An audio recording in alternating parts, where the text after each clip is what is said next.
Buzzing microphone. That's what they should call my stream. The microphone buzzer. At the buzzer. Mic buzzer. Microphone buzzer. We're on the wrong screen. What the heck's going on here? We're on my streamer screen. Oh. Oh, there we go. Oh. Got a little bit of... There we are. All right, everybody. Let's try and stay focused. Last stream, I was just chatting it up quite a lot. We're working on our pooling here. I would love to be able to set up some automatic, like, notes, things that can show up.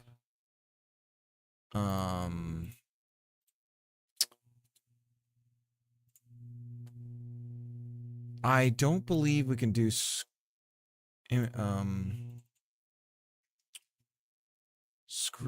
Yeah, we can't do scrolling.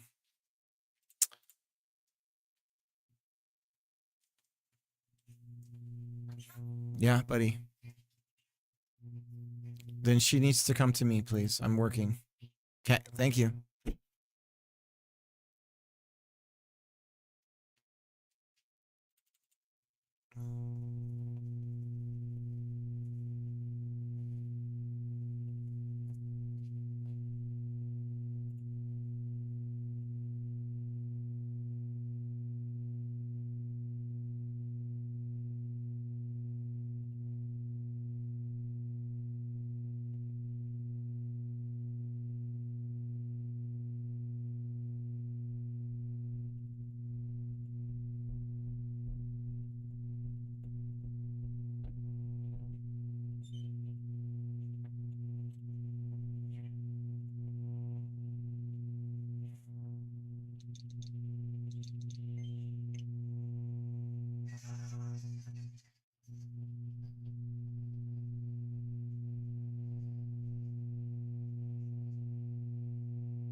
Okay, sorry about that.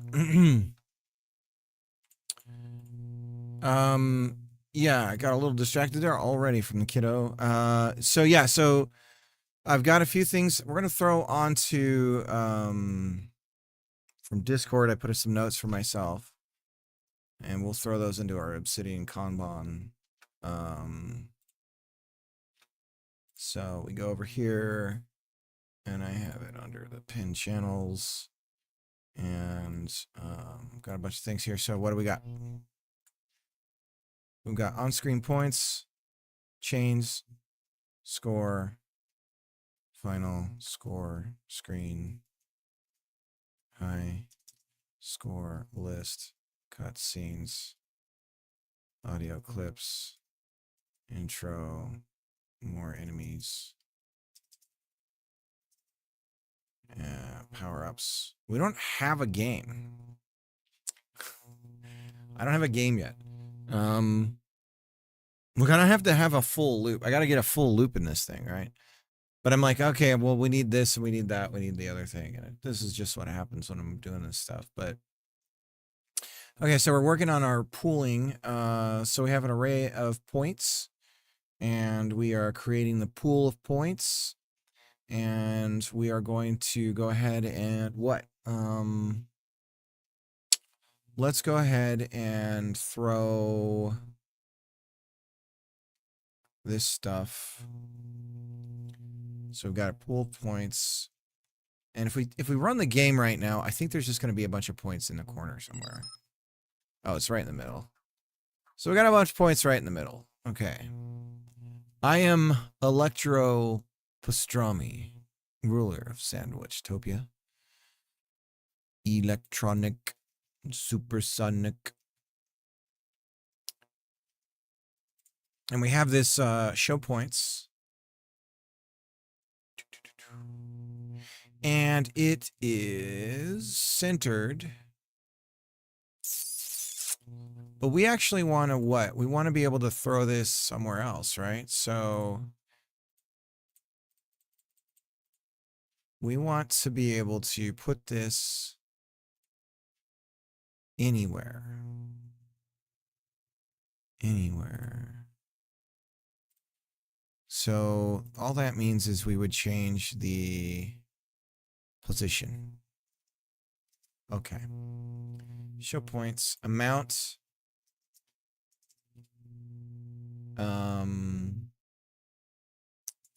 At. And this would be a vector 2. Show points. And for this, we're just going to say vector 2 is 0. So what happens when we do that?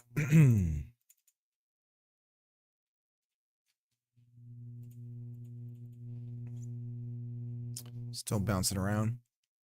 And we set the scale and we say position equals at. And this is based on the.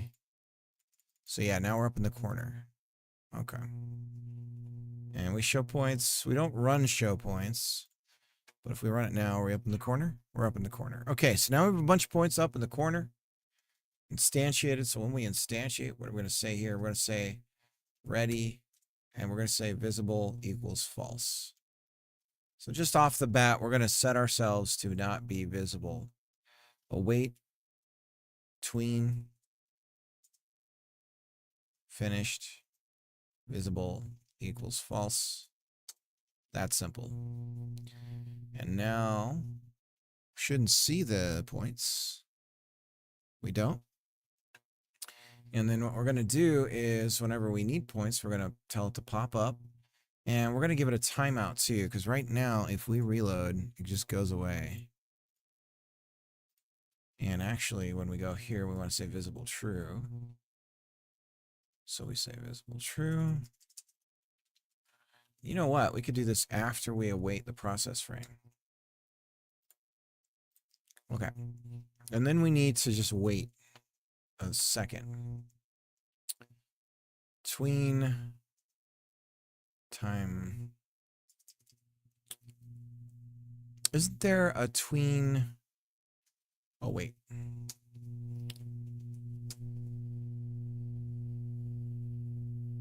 No, that's new. Interval, that's what we're looking for. This is a float. So 0.1, 2. Okay, that's pretty good. It probably needs to be actually a little bit faster than that. Okay, but we have it. And now what we need is a system to just be able to call any point and show it. And we go off the stack, right? So what we're going to do here is say func show point.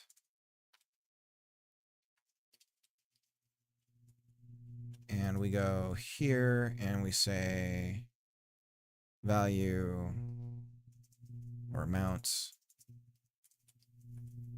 and at And then what we're going to do is grab from the stack. So we need a current index. We need an index, right? So we're going to say var points index. And this is going to be an integer. And so then we're going to go over here and we're going to go and grab one off the stack. So we go points, current points index. We grab that and then we assign points index to equal points index plus 1. We got to do this in parentheses. Modulus point pool size. Okay, so now we can grab the points and we say show points amount at, and yeah, okay, so everything's cool there. So now we have a system of grabbing from the pool and just popping one. We don't pop anything off, we're just cycling through it. And so now when a ship gets hit, interestingly, right now we actually don't have. Do we want to do this from the enemy side? So the enemy explodes, it kills itself. And it qua freeze, right? So we want to show the point right away. So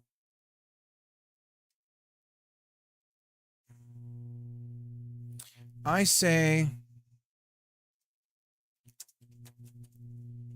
just make this global. Hit. And we'll do a bunch of this stuff here. And then we say main game show point. So there's a little bit of math we have to do. And it involves the Godot camera. And we want to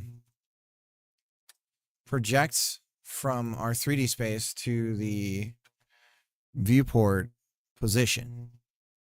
So we have unproject position. So we give it a world point, and that'll give us the exact position of where we want to show the point on the screen. So this is going to be a vector 3. So our show point is going to use vector 3. We're going to do an unproject position. So we actually need to get this from camera. So we need a reference to the camera. We only have one camera in the game right now. Camera 3D. So we go over here and we say, I just want a reference to it. So I'm going to go over here and create an export.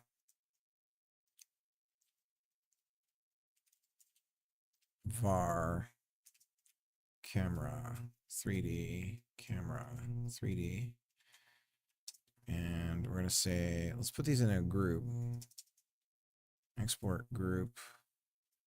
What am I going to call this?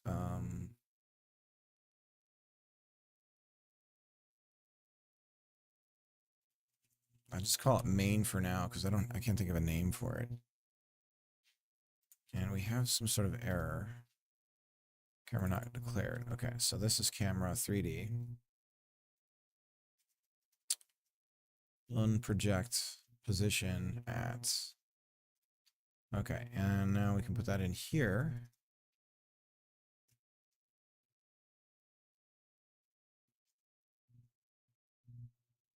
What?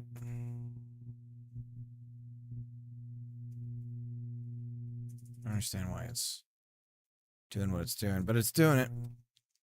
So we go like that. And we're going good. points, point index, project position. So we grab the position from that and we do this from enemy. Game show point, global position. So that's just our one thing. The point value, I'm just going to say 10. Okay, so let's shoot somebody and we should see the number 10 show up right in front of them. And we shit the bed. Okay. On project position on null value. Oh, that's right, because we haven't set up the export. So we have the export here. Main, assign, camera 3D. Run it again. And there we go. 10, 10, 10, 10. Okay, not quite centered. Not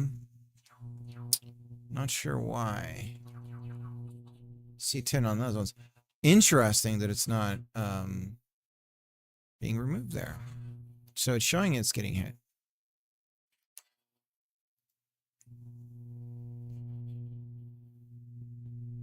Okay, we're going around. Keep boosting. 10. So it seems to me that maybe we do have it centered. Why is it?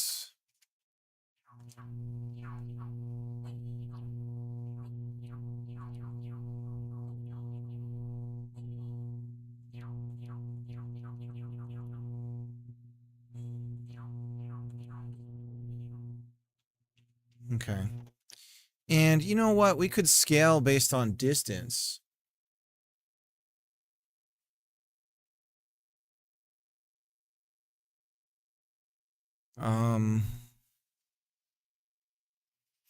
But I'm not going to worry about that. So we have points showing up. So we can show points now. And it doesn't appear that we have... Let's set our pool to something small like 3. So pool size, we're going to set it down to 3 so we know where... Let's go down to 2. And we're going to print our index number whenever we set it. Print points pool index %s % points index.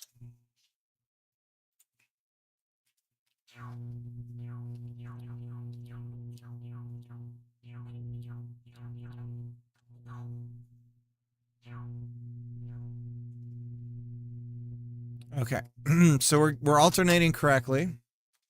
So we don't need to. I'm gonna say though that we want to be somewhere in the 6s. I think that's a good amount for our pooling. So we'll do 6. If we go to game, we're gonna have a bunch of labels down here because that's our points.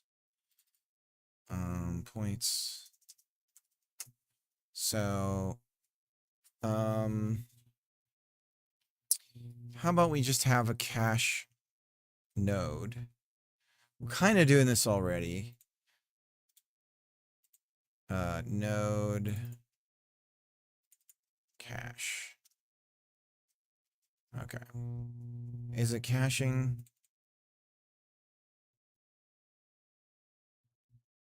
No. Pool. All right, there's our node pool. And let's go ahead and have a reference to that and an exports.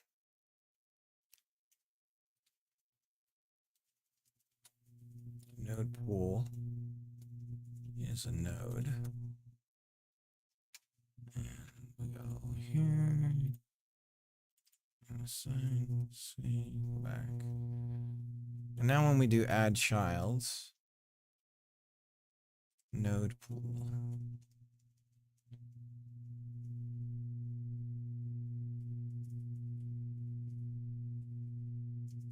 Node pool.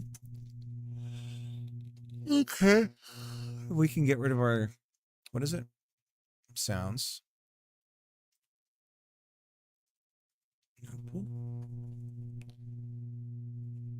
Sounds. Okay. Run it again. Look at her. Okay. Points. And then it just calls itself label. What kind of bullshit is that? Name equals points.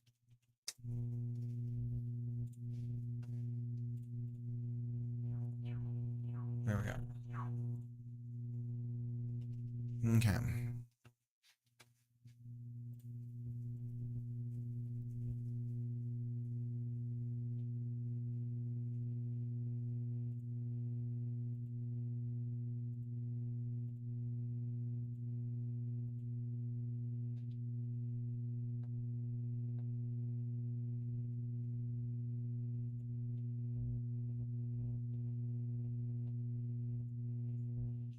Okay, I'll be right back. I'm gonna actually no, I have a drink. I have a drink.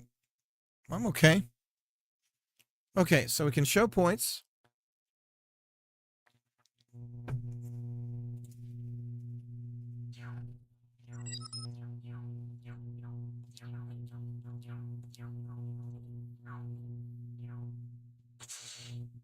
Nathir, how you doing?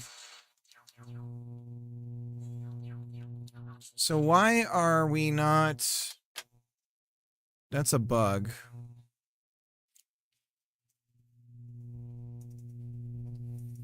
Enemies in events not dying.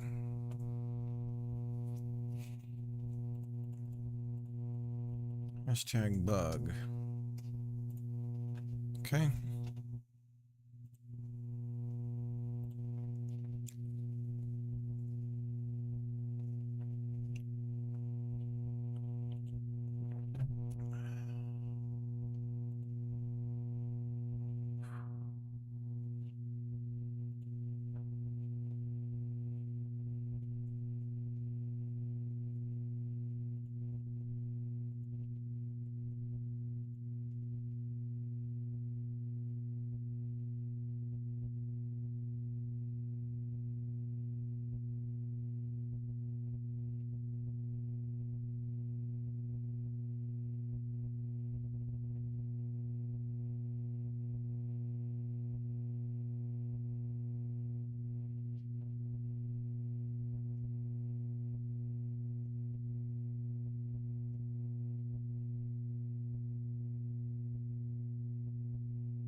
What would make the enemies in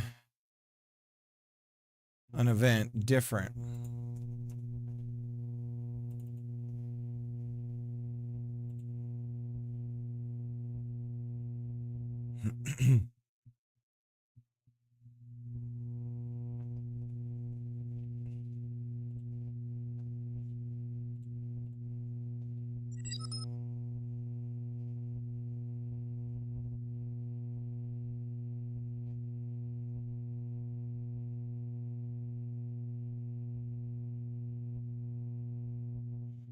When working with Godot, how easy or difficult is it for you to figure out what needs to be done when it comes to scripting? Can you read the manual and figure it out? Easily, or it takes time, or do you need to look at tutorials? AI is Stack Overflow. A lot of time I'll use, if I have to search for something, it's technically AI because it's just going to be the search result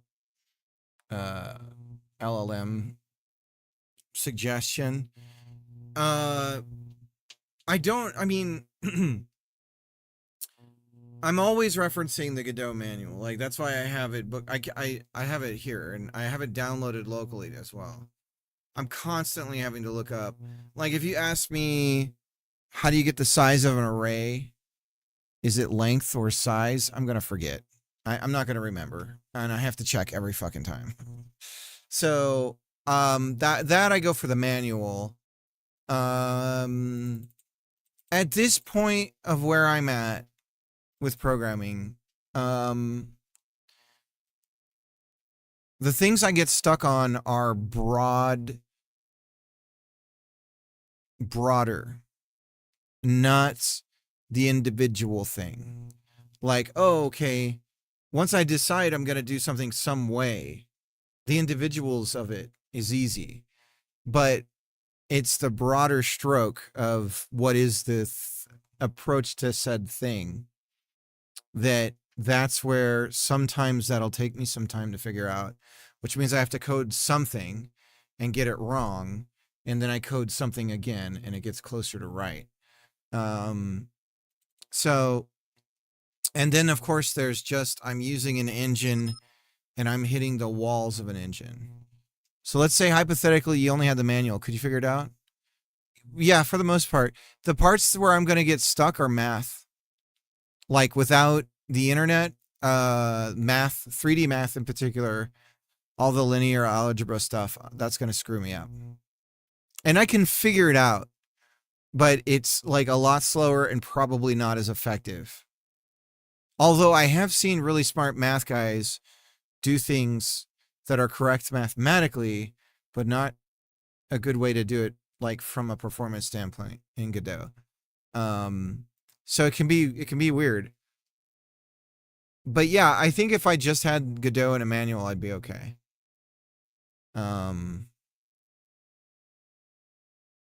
Yeah. But I don't use any like like offline I've been messing around with John Deere, how's it going? Offline I've been messing around with Gemma and Hermes, which is like the equivalent of like Hermes is like what Codex or whatever the hell it's called. What's the one in the Anthropic thing? And Gemma is just like an open weights model from Google, like a trained model that they have that's open. And I don't have a fast enough machine for it to be anywhat useful whatsoever on anything other than I'm just sort of fucking around with it. It's good for asking like, you know, hey, I'm learning Japanese and like, you can do, I don't know, but it's slow as molasses. And my computer is useless when I'm using it because it's like, I don't have a fast processor or a GPU for it. But I don't think that I could ever do vibe coding or stuff like that because I feel like what I would be doing is it would be like hiring an employee who can make a lot of code wrong and like get something going, but now I've got to go in and like clean it up all the time. And then I've got to do all these, like, I got to leave them a bunch of post-it notes to tell them, hey, don't touch that anymore, please. And stuff like that. And I just really don't want to do that.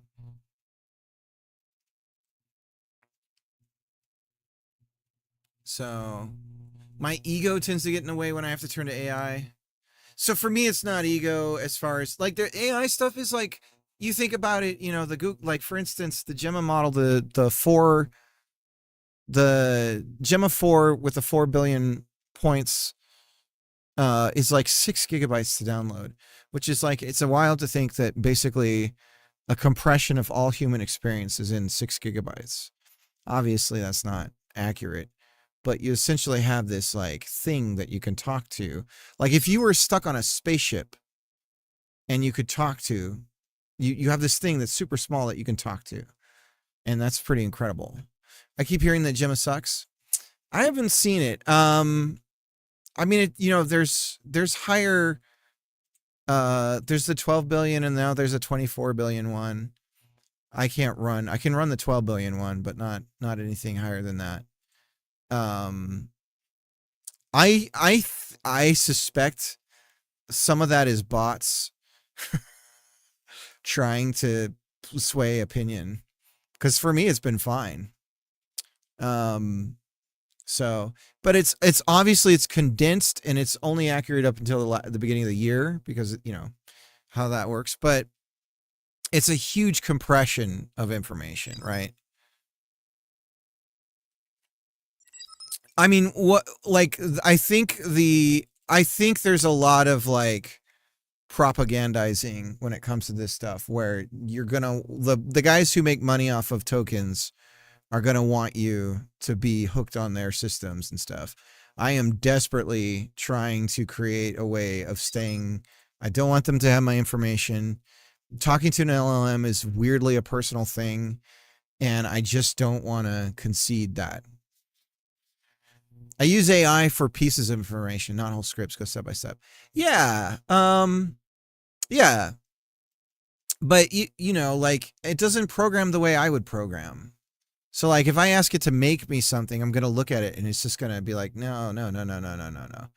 And it doesn't know the things that I know about the engine. It only knows what it's gotten from Git projects and shit. That's all just open, you know, to download or whatever. I do believe that a lot of these models that are being trained are downloading games and decompiling them. Especially Godot games are easy to decompile. So what happens is someone makes some incremental game that's super popular, gets decompiled, thrown into the LLM system, and now everyone can make that incremental instantly, you know? So, but yeah, I haven't had a problem with Gemma. Gemma's fine. My daughter uses it, and the thing that might bother some people is that it's very and you can change its personality. Like it's very protective of, like, hey, just so you know, I'm an AI model, and it's constantly like reminding you about certain things with regards to that. I do not use AI for code. I use AI for IR. Yeah, so like I'm using ChatGPT to troubleshoot my automobile. And like ChatGPT as like your smart uncle mechanic is like really good. Whether or not it's sending me in the wrong direction, I don't know. But for instance, I'm going to get a Bluetooth OBD2 reader, and I'll be able to download a Python program on my laptop and get real-time information from my car because it's stalling randomly. And I'll be able to then take that data and then feed it to it, and it'll tell me, okay, based on that, here's probably where we can centralize where the problem is. It's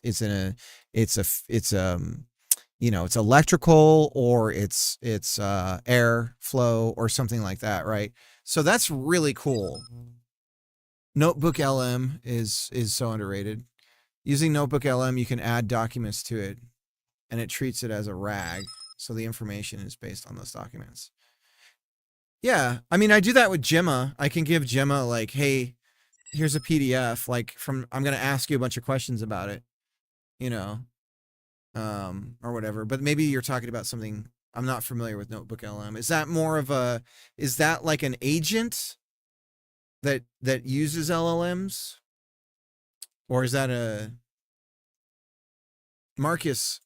Oh, dang. Okay, here we go. We got a wallpaper. Wow, that's high res. Okay. Let me throw that in the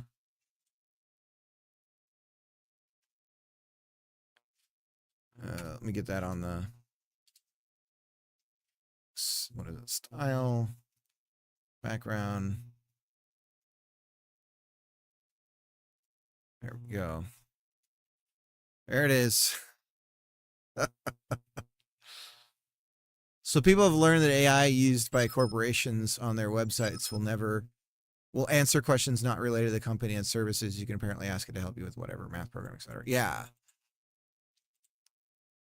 So on my framework, I put the architectural documents in the notebook. So when designing systems, it uses the documents I've already written as a base for the AI model, and it will not go outside unless I ask it to. Oh, okay. That's cool, Mike. How you doing, man? How's it going? I hope things are going well, man. Marcus, thanks for the wallpaper. So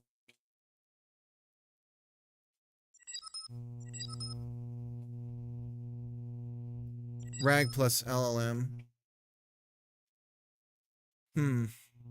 But yeah, for me, I just don't have a beefy enough GPU to really make much of it.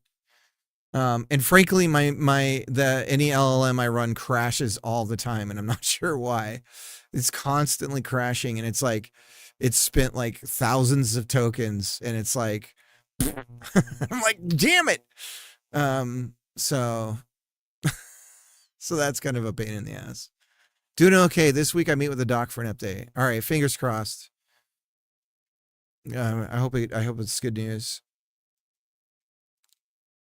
RAG plus LLM I like. Okay. But yeah, the coding thing is just like, I mean, we're headed towards a future where you have really fast programmers who can produce stuff really fast that you constantly have to baby, and they'll get the same things wrong and again and again and again. And like, you spend more time trying to coach it than you do actually. The thing about it to me is it just turns us into managers, and I don't want to manage. I would rather spend my time with an LLM trying to figure out how it can help me with marketing and shit than coding. The repo, I mean, Chipotle Max. All right, let me check it out. AI agent that runs on stolen Chipotle commute. That's great.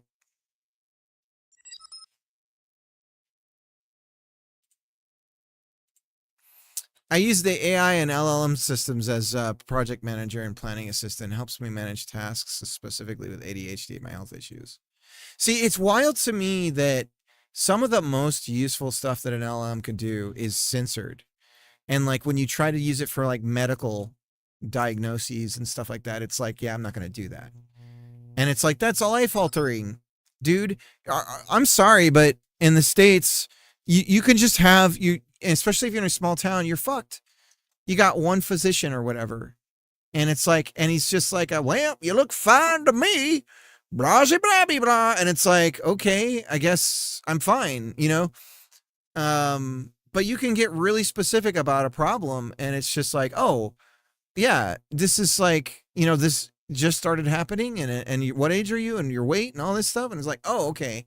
Well, like, it's probably something along these lines, but like, you got to trick it to do a lot of that stuff sometimes. And it's wild that that's like how it is. You should look at LLM plus RAG. You have a safe LLM for your kids at home. Yeah, I mean, that's what I'm using Gemma for, is to have one that I know I can trust. For example, I design a system like my daughter. She doesn't know that I can see what she's talking to with it about. That's another reason why I like running it locally. But it's really sweet. She's talking to it about like Zelda and asking it, like, it's the sweetest thing in the whole world. It's really nice. For example, I design a system, work with AI to make sure the documents it generates clean architecture documents. But as I'm working on connected systems, having the notebook LM make sure that the connected systems are actually connected. Then as a document is notebook LM. I'm going to look into this.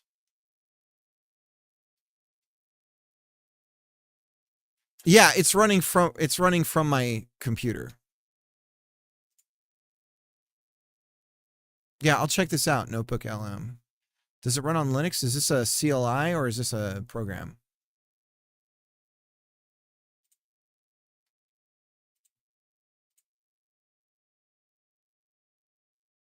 Why does it think I'm signed out? That's weird.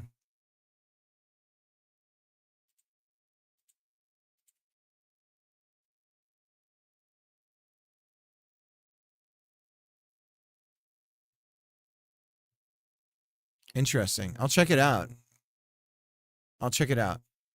So it's more geared towards. I'll definitely check it out, Mike. Yeah. Who else was suggesting this? I think it was also John Deere. But it's one of those things where like I'm just trying to use Hermes and it's a fudging nightmare of all the things that isn't containerized. Hermes is not. And so it's like my Python setup isn't how it wants it. It's like all this stuff is just wrong on my computer. So most of my time so far has been, hey, this is like, can we please, like, what am I doing wrong here? Can we please fix this like thing? And it's actually gone in and like fixed itself a little bit. And then it forgets that it has this fix.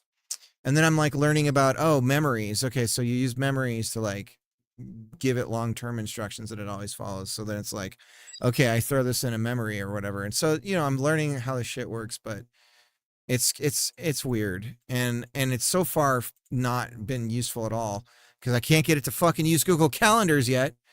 Jesus Christ. Sorry for cussing. It's been so much work.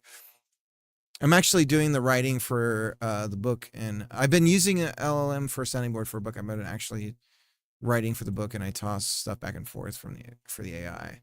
See, I would love, like, for instance, if you're working on writing a book, I would love to use the AI as like, you're an editor at whatever magazine or publication, and you're reviewing my book. Like, what mistakes have I made?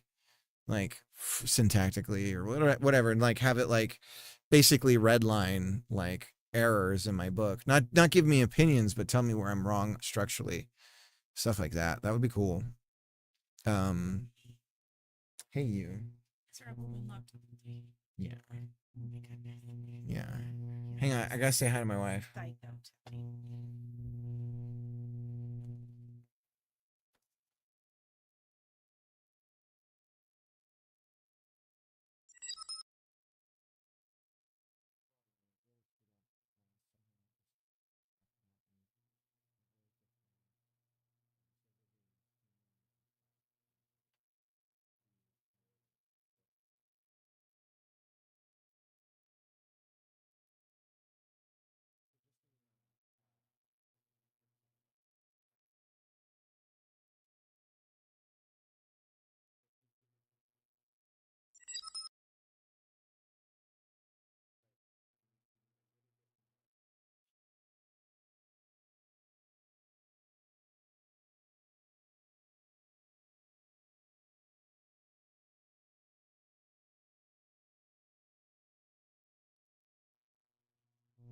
All right, I'm back. Sorry about that. Using a notebook LLM. The thing is, I enjoy the writing, editing, and layout process. I just hate some of the steps in between. Interesting, yeah. Yeah, it's, but I'm not, I'm definitely that I'm not using it for for this jam. I can't, it's literally not allowed. So everything here is just me going. I think I've accidentally used a search result LLM like once or twice. Hopefully that's okay.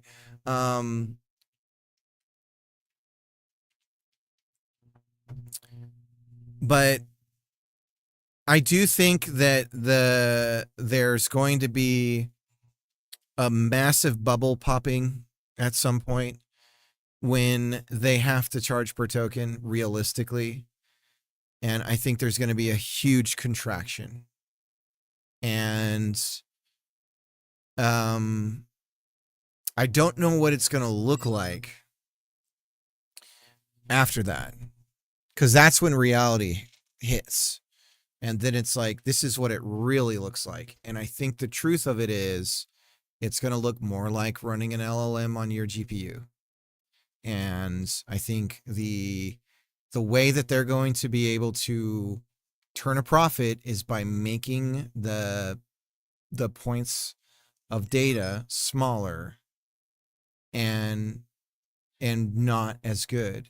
And what we'll probably see is that language models will become, for the wealthy, incredibly useful, and for everyone else it's not going to be that good. I really think that the bubble pop won't be pretty for many people. Yeah, I mean, and if you think about it, the entire industry has now changed its tooling for like GPU production and stuff is all focused around this vertical. And when it all goes away, manufacturing, everything has to change, maybe back to consumer, hopefully a bit more. I don't know. None of them are going to want that reality to happen. And God forbid our own governments bail these guys out when these things go under. But I mean, that's why they're doing, I mean, some people have the opinion that IPOs are, they're setting it up that way so that the public and public retail takes the fall. in the stock market for their mistakes. And I don't disagree. I think SpaceX in particular is tremendously overvalued, in my opinion, and a huge mistake for them to go in so high. From a financial perspective, just like there's no possible way that they can grow with how big they're valued at on the stock market right now. Carrying the canola. Yeah. See, and I think there's going to be a bailout, and that's going to piss me off so much. Let these companies fall, like let them go down. But yeah, I think we're so inclined to do these corporate bailouts, and I hate it. The best thing for the American automotive industry could have been was for all of those companies to go under when we bailed them out like 3 times. They need to go bankrupt and someone take it over and rethink everything. And instead we just give them money and then they help create regulations so that the automotive, stuff in the States is terrible. Anyways, I could go on and on and on about that.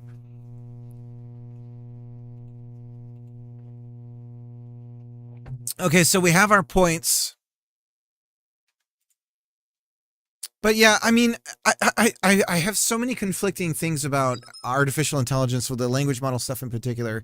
I think the real value of it is in training. So the same way that the LLM is trained, the real valuable AI approaches are to use weights and everything and the vector databases and all that shit, the neural network stuff, and train AI for very specific tasks. That's where I think if the LLM thing crashes and the tokens become too much and all that stuff, the going back to let's train very specific, really good things. Like for instance, right now I'm talking and the subtitles that are the closed captioning that's happening is a trained model and it's fantastic. And it makes mistakes, but it's like really good. So that's where I think the real magic of it is in that stuff. And the language model stuff is interesting, but I think it's more like I say this from time to time. Steve Jobs is famous for saying like the computer's a bicycle from the mind. And I feel like language models could potentially be a hamster wheel where it feels like a lot is happening, but like you're actually not going anywhere. Agree. You need to train and customize the core instructions. Yeah. It's interesting stuff. But yeah, there's a lot of ethical things that are just like, being sort of brushed aside on it. True questions about, I, for instance, weirdly kind of lean towards public ownership of some of this stuff simply because it's trained on all human experience recorded, and so for them to just rip the entire knowledge base of humanity and then sell it back to us is a little fucky. I'm sorry to cuss, but like that's gross. And then to simultaneously be like, no. Like the Anthropic guy recently was like, oh, open source models are dangerous. Oh, and it's like, okay, dude. Like, why would you say that? What's your motivation for that? I wonder.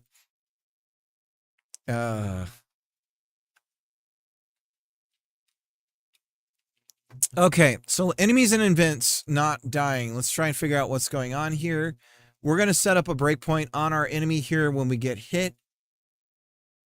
So just set a break here. Make sure we're actually hitting this. We know we are because we're seeing the point happen, but the explode should be happening. So let's set the breakpoint on explode and figure out why that's not happening.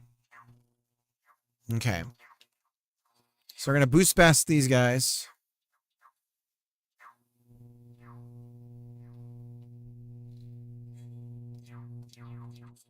So no breakpoint there. Oh, wait, we got it. Oh, it's just taking a while. It just takes some time. Little girl in a little do. Everyone's stupid.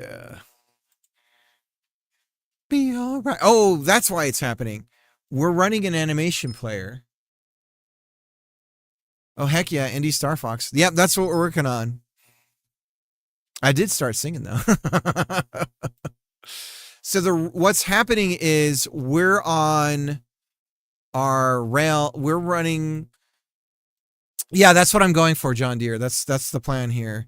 We're doing it. I'm doing Star Fox for this jam game, and then I'm gonna full force turn it into Macross, morphing ship into a jet on the rails, and then the sort of like Panzer Dragoon style gameplay for when you're a mech with multi-lock and missiles, all that stuff. Definitely want all that. But anyways, so what's happening here is we have this animation player that's running, and it's keyed everything. And so we have to kill our animation player on enemy in order to have all the other things fire correctly. Because animation player is going to take over. So we need a reference to the local animation player. Make it half ship, half babe. Dustin, how's it going? Yep. Just like booty. It just needs like legs and like just every single like erogenous zone is humanoid, and the rest is robotic. That's the ticket.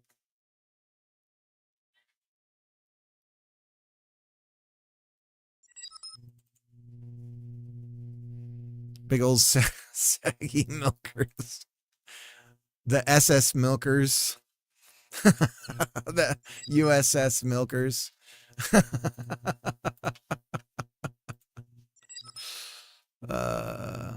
Jacob, what did I walk in on? We're talking about AI and milkers. What else would we be talking about? Okay, so when we go to explode, so we show the point, hit transform. So hit is true. So this is what we have to do. We have to just, can I just nuke the animation player or stop? I'll just stop animation player. And then it should be okay. That should be all we need to do. So let's see if that works.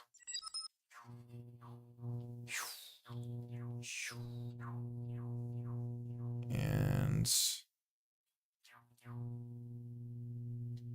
can I call method stop on null value? Did I not set up animation player? I did. Stop on null value. Is this because we have it's local here, and so this isn't going to know about? Yeah. Lame. Okay, that's my fault. Okay, run it again.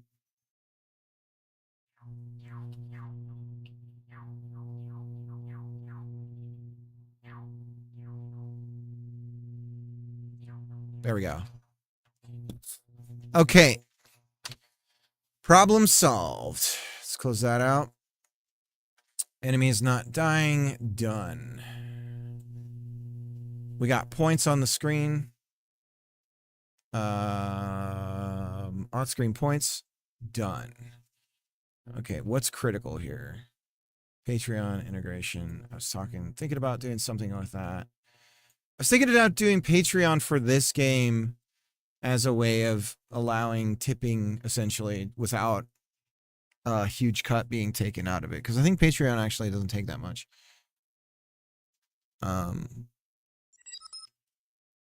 Jacob, I'm sorry I've sullied this Christian Minecraft stream. What else, Jacob? What else? My Minecraft virgin eyes. Oh, man. I know at the right age, had I been a kid, yeah, I would have been doing like waifu Minecraft builds. What's this to-do app you're using? Ganked, it is Obsidian. And I'm using a community plugin called Kanban, which is just like Trello or any notes board, essentially. And And so, but it's all using Markdown.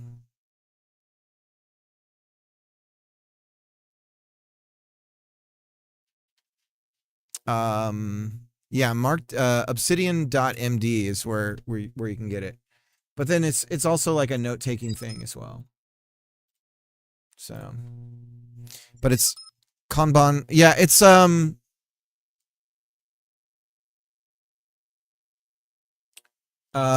a Japanese like organization thing. It came from like Yamaha or something. But essentially it's just like a board that the way that it's been presented digitally is as this board thing. It's actually different from its original thing. But it's just an approach of keeping track of things and stuff. I'm gonna try and figure it out. Yeah. So it's, if you were to say it normally, it's Kanban.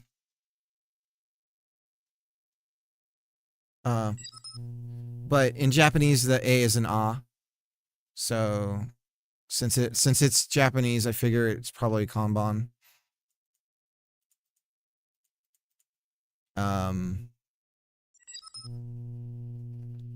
There was sensor bars. Yeah. It was family friendly. What are you talking about? I meant the neighbor game in response to my Minecraftian eyes. Like I saw what you made. Well, no Minecraftian eyes there. What are you guys talking about? Kanban. The Simple Life is what he's referencing. That's the like porny Sims, right? The corn one. The corn Sims. Trying to take care of, I have this huge callus that I've had my whole life from playing NES as a kid. NES thumb, as I call it, from the D-pad. Because I used to think if you press the D-pad harder, it would do something. I was just expressing that Jacob is not an innocent soul. It's on his Steam playlist. Jacob's been exposed.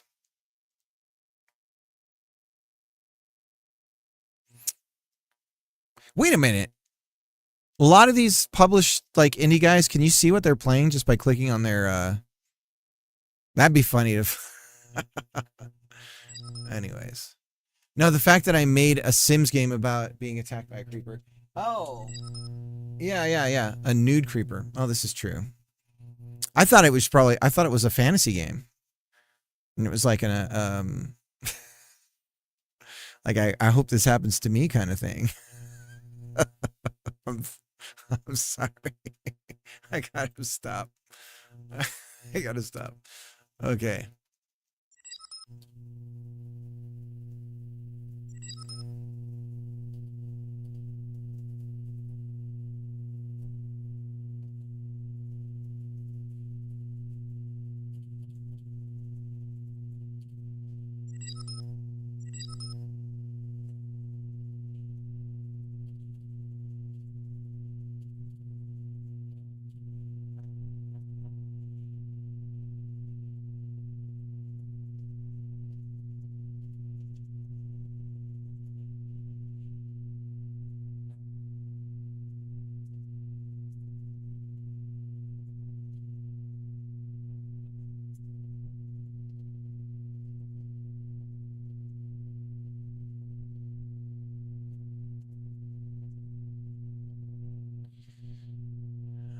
Okay. Let me get Freud over here. Maybe that's why it did so well initially. Then they get their butt eaten by a creeper in a weird house. I feel like you could take that game further and do it more. I like the idea that it could be like a Sims game that you're trying to push back and have it be normal. And like you're constantly like trying to keep it be like because the original Sims music is so great because it taps into that like world of tomorrow and the future of refrigeration is GE and like all that kind of shit, right? So you know, the wife of the family must maintain a clean household and This includes laundry, you know, dusting, mopping, keeping the children, little Tommy, happy, and making sure dinner is ready at exactly 6 o'clock. But like that post World War II consumerism vibe, and like trying to like keep that. Yeah, I mean, it could really be. If I ever need that voice for a video game, I'm hitting up. That's that. What do they call it? Atlantic. The wife of tomorrow doesn't have time for giggling. Keep at it, Rebecca. Yeah. No time for dilly-dallying. Thank you for answering me, but I didn't ask you, Rebecca. Now get back to work.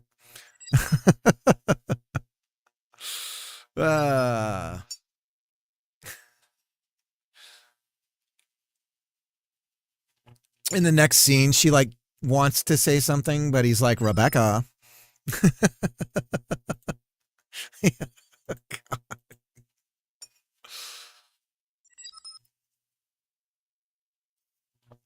Dudes, guys, speaking of all this, I have a Better Homes and Gardens from my mom that was her parents. It's a collection of Better Homes and Garden stuff. And it's full of all that kind of wild stuff. Hang on a second. Let me grab it. It's like right behind me.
Here we go.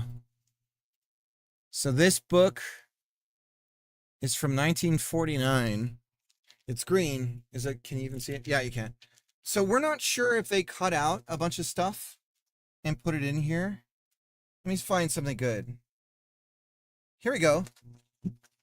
Making Marriage Work. From birth to death, man is on a constant quest for belongingness and security. As he grows older, he should gain some measure of each. Through family, church, and friends, he may achieve the feeling of belonging. But he can never have complete emotional security without some financial security. Of the country's 10 million people, now over 65, more than half of the jobless are dependent on relatives or the community for support. For most of them, life is little more than a period of retrospect, waiting for death, because they are insecure. But long for retirement age, financial problems cause friction in nearly every home. Religion in your home. I'm just skipping forward here. Throughout the ages, religion has been a compelling force of lives of men. Religious controversies have altered the course of history, through wars, revolution, and mass migrations of people. Are you planning ahead? Our future happiness is affected by our present actions. Discuss these questions with your husband and agree on your answers.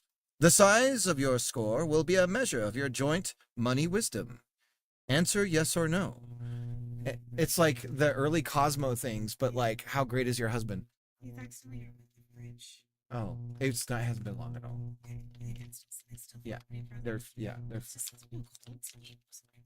Yeah, they're fine. Yeah. Anyways, my PC crashed after installing Obsidian. Oh my god. Virus complete. Virus completed. I don't know why that happened, Ganked. I apologize. Are you on Windows? That's weird. Yeah, I like it, but So then if you have Obsidian, then the Kanban is community plugins, browse, and then you just search Kanban. And then there it is, and you just install it and enable it. And you'll have it available. And then to get your Kanban, you can create multiple, but really if you're doing it right, I think you should only have one. I think having multiple is not a good idea. But you can just create a new board. You'll have this icon here, create a new board. And then I make to do, doing, and done. This is not the traditional Kanban approach, but that's what I do. But it ties in well. If you know anything about GDT or getting things done, that's another like self-help, like process focused thing from the 90s. You can execute on GTD pretty well with this. You can tie any of the to-dos that you create or any of these cards and you can tie them to notes somewhere else as well. How do you make it like you have it? So you create a new board here, and then I say to do right here, and then I say doing, and then I say done. And then done, I mark at this list as complete. So anything I put in done, it automatically completes it. And then I just add a card. Hello, world. You can do a lot of stuff with this though, because you can have like I can do bug here. Oops. So you can just do hashtags for taxonomy. And then you can search based on that. Like I can click on this and then just get the tag in anywhere else in Obsidian. But I can also just filter and go hashtag bug.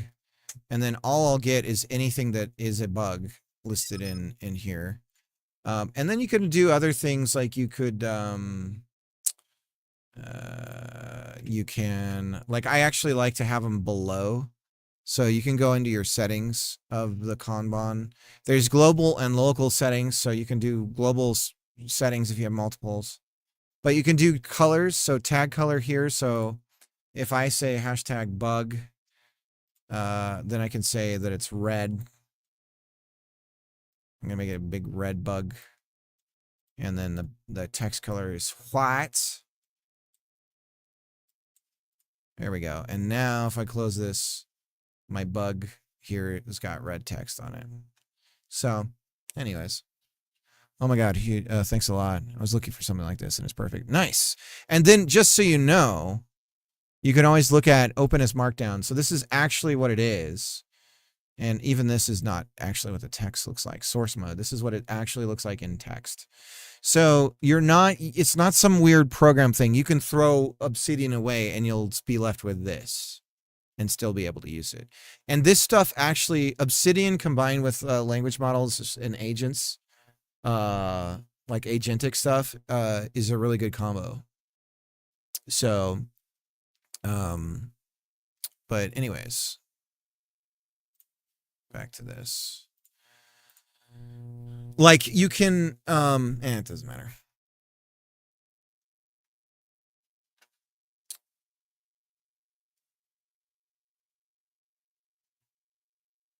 I literally made the same exact voice as you and said virus installed. That's funny, Dustin. Oh, back to the book again. But I just remembered one of the cures to illness was fine china dishes. Yeah, yeah. No, yeah, it's about running a household. It's also like, how do you influence your man to get you something? But like always refer to him.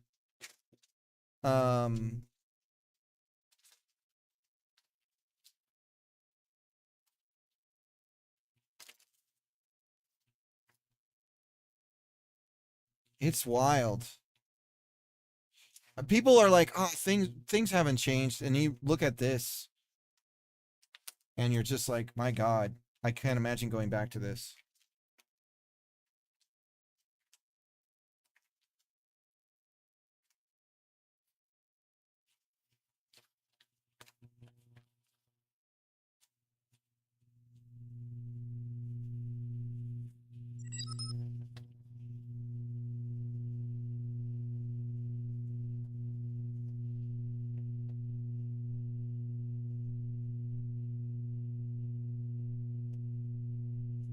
This is crazy. Some of this stuff is expensive.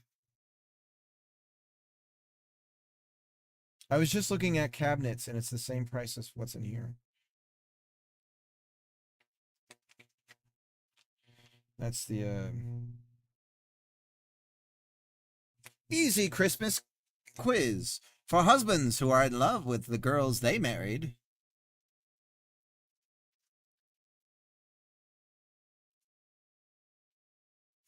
He's bright, but he's falling behind.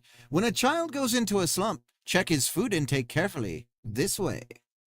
Ovaltine, the protecting food drink.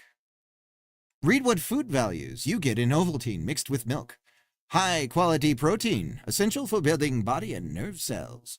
High energy food, needed for keen vitality. Iron, necessary to maintain good red blood. So on and so forth. Children now and then, as you know, go into a slump. They become dull or apathetic. Sometimes they lose weight or fail to gain. Anyways.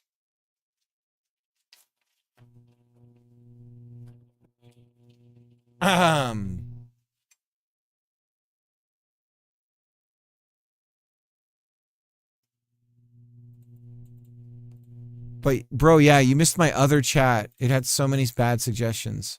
Sounds like a magazine more than a book. Oh man, I was reading an earlier 1900s book about house and family care. It was wild. Taking poisons and lots of servant mentions, and how like if someone drowned, they need their clothes taken off to let their skin breathe or something so weird. Yeah. There's a great Instagram account called Dinosaur Dinner Theater that does those voiceovers. They're amazing.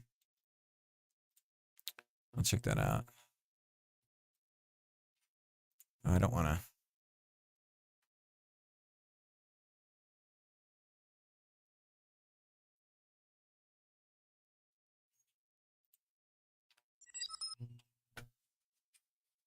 Just a bunch of people saying stuff confidently when they had no idea. Yeah. I did find a really good book on calculus from like 1912, which is the best explanation of calculus I've ever had. It is hard. It's a little hard to read because it's so antiquated and it's like terminologies, and it's also trying to be humorous. And so some of it is like weird, like 1900s book on calculus.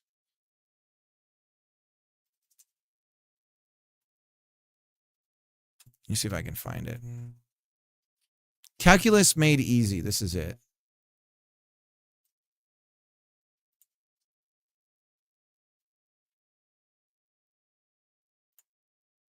It's in the Gutenberg project.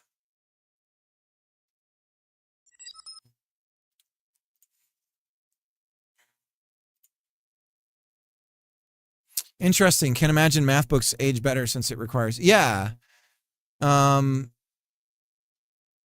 Yeah. Let me see. Here's the prologue. Considering, I'll bring it over here.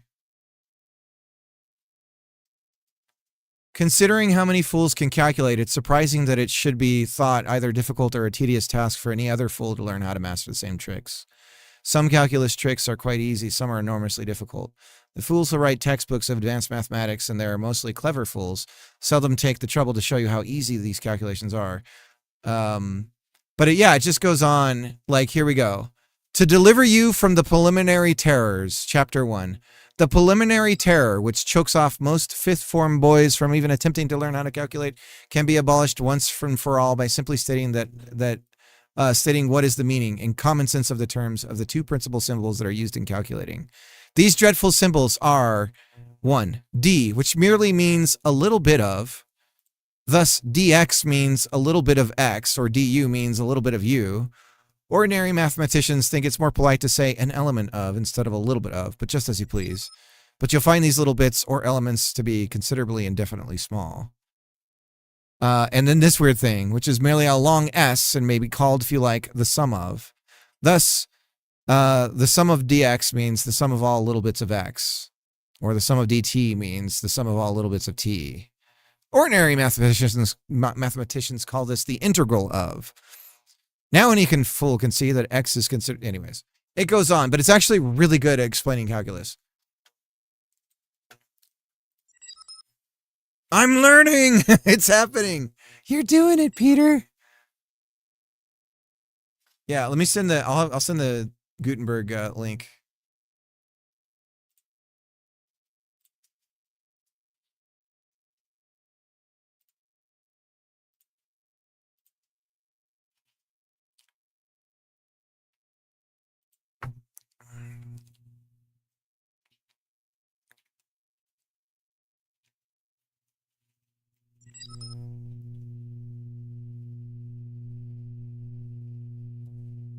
Okay, so we have the points going up.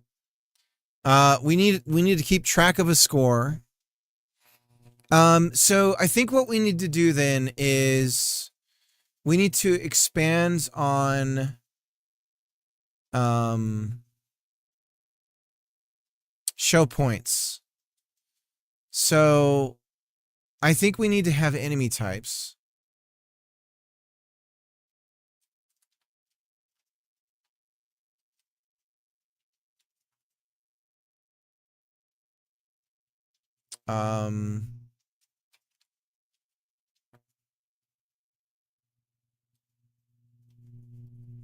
Standard var type. And then when we show point, we just pass enemy type.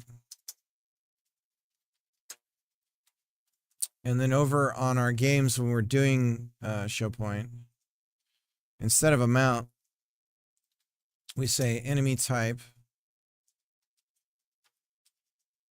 enemy type.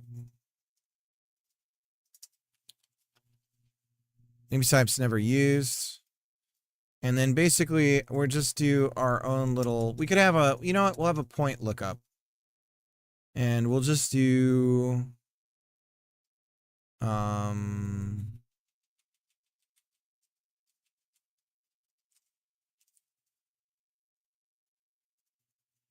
a dictionary.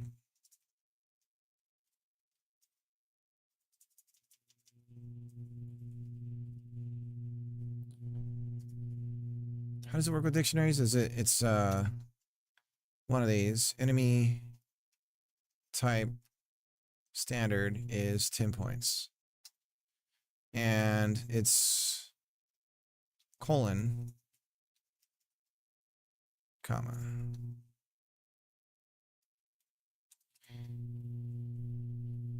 And why not?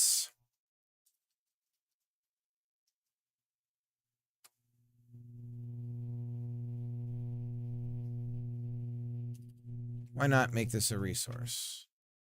So it's easier to design. So I'm not doing it in code and I can just do it in the editor. So what we'll do is we'll just make a resource called enemy points and do it in there. Create a new resource. Oops, no, it's not a resource. See, we'll only have one reference to this resource as well. Create a new script, and it is a resource. And it's called resource points. Maybe it needs to be a little more vague. So we'll call it points, point lookup. Okay. So then in point lookup, we have a single export var that is, and I guess we don't, let's not call it point lookup. Yeah, it's fine. Please sit down and have fun. Just sit down and have fun, damn it. Dictionary. Ganks by Yumi, thanks for the follow. Hopefully you find that useful. There's a ton of resources on Obsidian. The exclamation point Obsidian has a good YouTuber. She's got some good videos on it. Unfortunately, the thing about Obsidian is it's in the realm of self-help YouTube, and so you're gonna find a rabbit hole of like suggestions of the right way to do it. And so, but it's really up to you. So if we were to, in our game, go over here and say,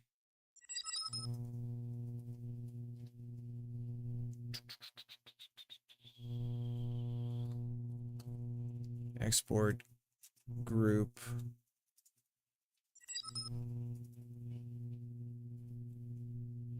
design, exports var points lookup, resource point lookup. Here we go. And something is broken.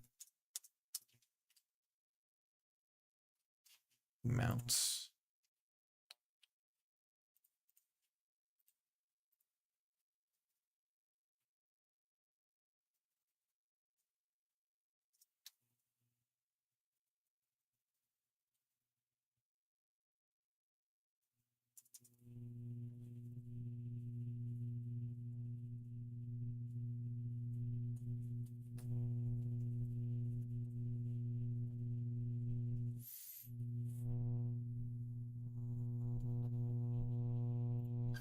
And if we go over here under design, we're going to point lookup. We create a new point lookup. We have a dictionary here, standard, and we can set the value.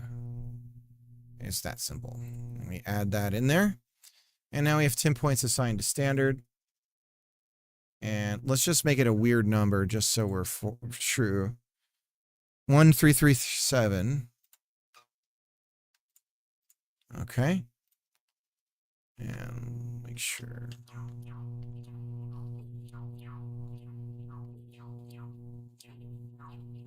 Okay. So it works. Gotta go to bed because I was up too late playing video games with my wife's friend with my friends last night. Hey Craig, have a good night, dude. That sounds like fun. I'm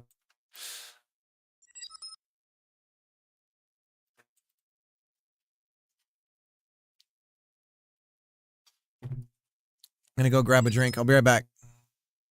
Els, how's it going? Okay, so now we oh yeah, I'll be back.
Okay, we're back.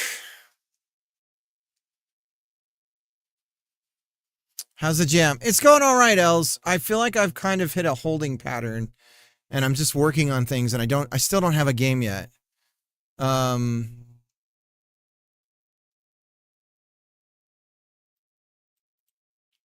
I didn't say I ended up committing both.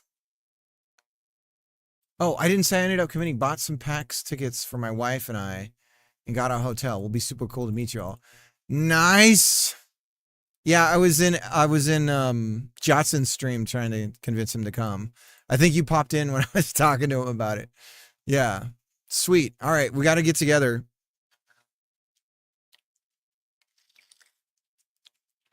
I'm excited. I'm really pumped for it. But yeah, let me do a shout out to Second. And then we got to get one in for Greg. Or not for Els. What am I doing? It's exclamation point second favorite. Do I have one for just yeah, I think I do. There we go.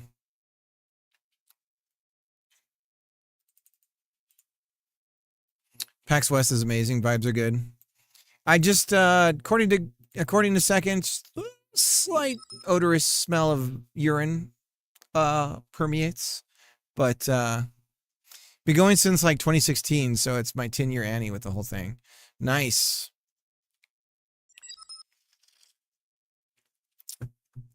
Stank is inevitable. Yeah, I went to Comic-Con and WonderCon back in the day. I never noticed the smells or anything. So I don't know if like I was a contributor to it and that's why I couldn't smell. But I did keep my distance from people too, so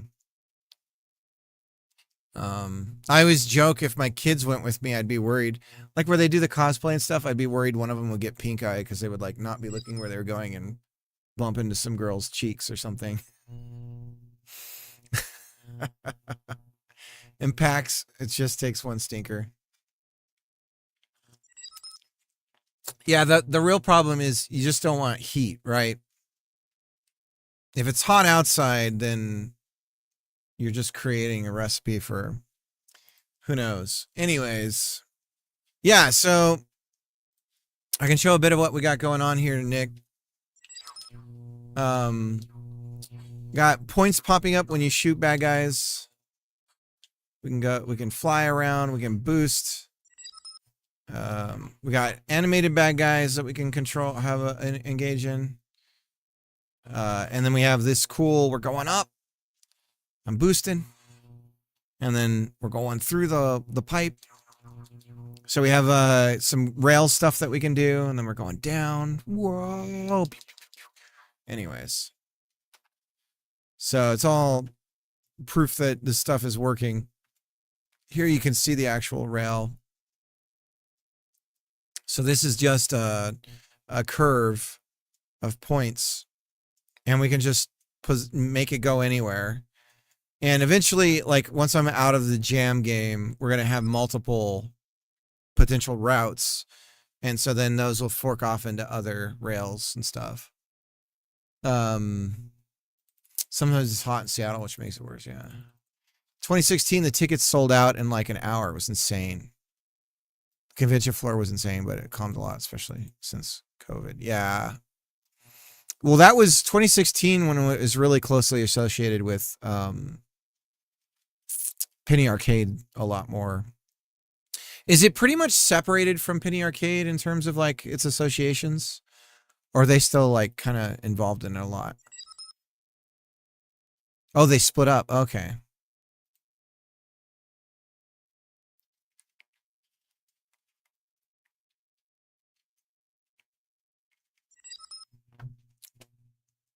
The guy isn't part of planning, I think.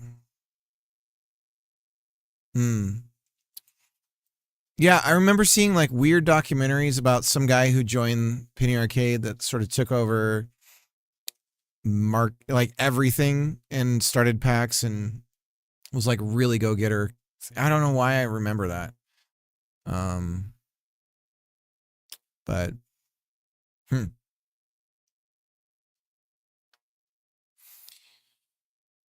All right, so going back to our list of things we need to do here. We need a boss. We need enemies only targeting or facing direction. That's kind of important. This is post-jam stuff. Post-jam, post-jam, post-jam. Power-ups are pretty high up on things we need. We need more enemies. We need an intro. We need audio clips. Cutscenes. High score list. Final score screen is kind of important. It's like the post-game thing. Chains and score, I feel like these are important. And more enemies. So this I'm not going to execute on right now. These three things here, let's try and hit them up. Our high score list as well, we can use the same thing we used for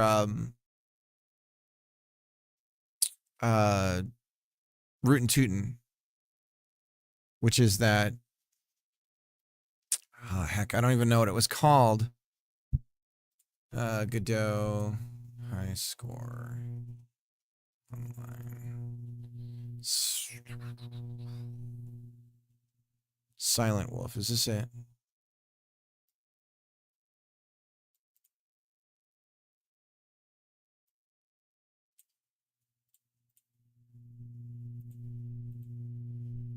No.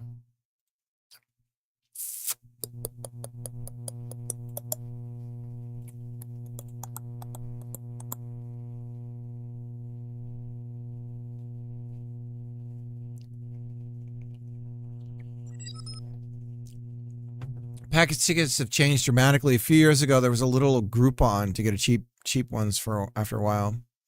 I could think you could buy them at the door last year. Wild. It's weird because you think that it would pick up, given that E3 is now not a thing anymore. But I guess the purpose of E3 is being supplemented by directs and stuff like that.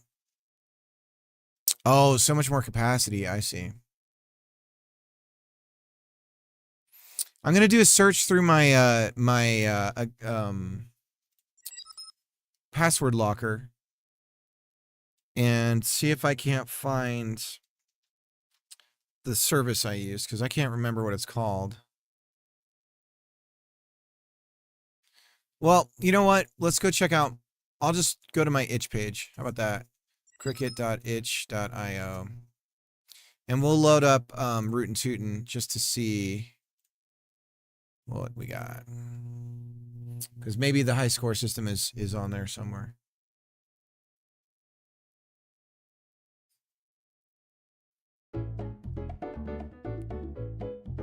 Doesn't show the name of it. Yeah, I was thinking I might as well.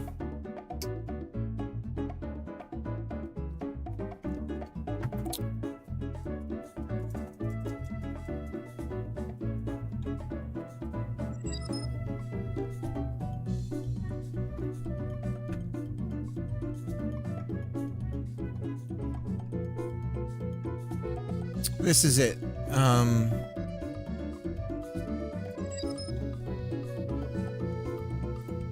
Yeah, I got it. This is the guys. Holding second place a year later. Hell yeah. My daughter's puggy girl.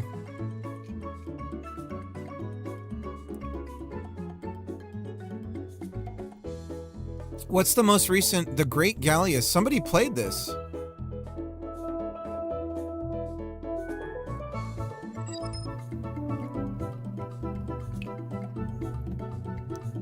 First place. Yeah, she was obsessed with doing it. I kind of want to try this out again.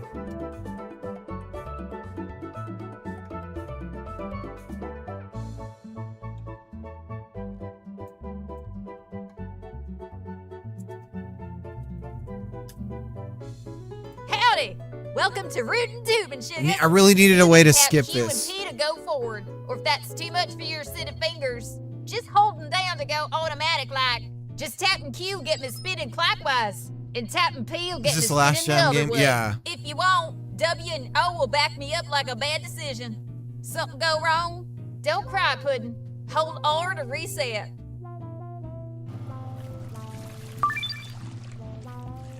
So this was like kind of co-op controls. You had to paddle. I never had time to do the model to like accurately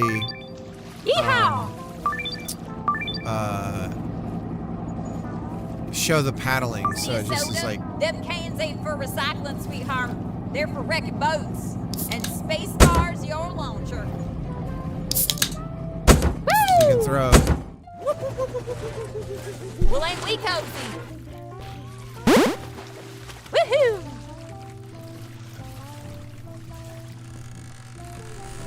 We need this for the boost. All right. Those anime lines. I might just steal the anime lines from this. I messed it up.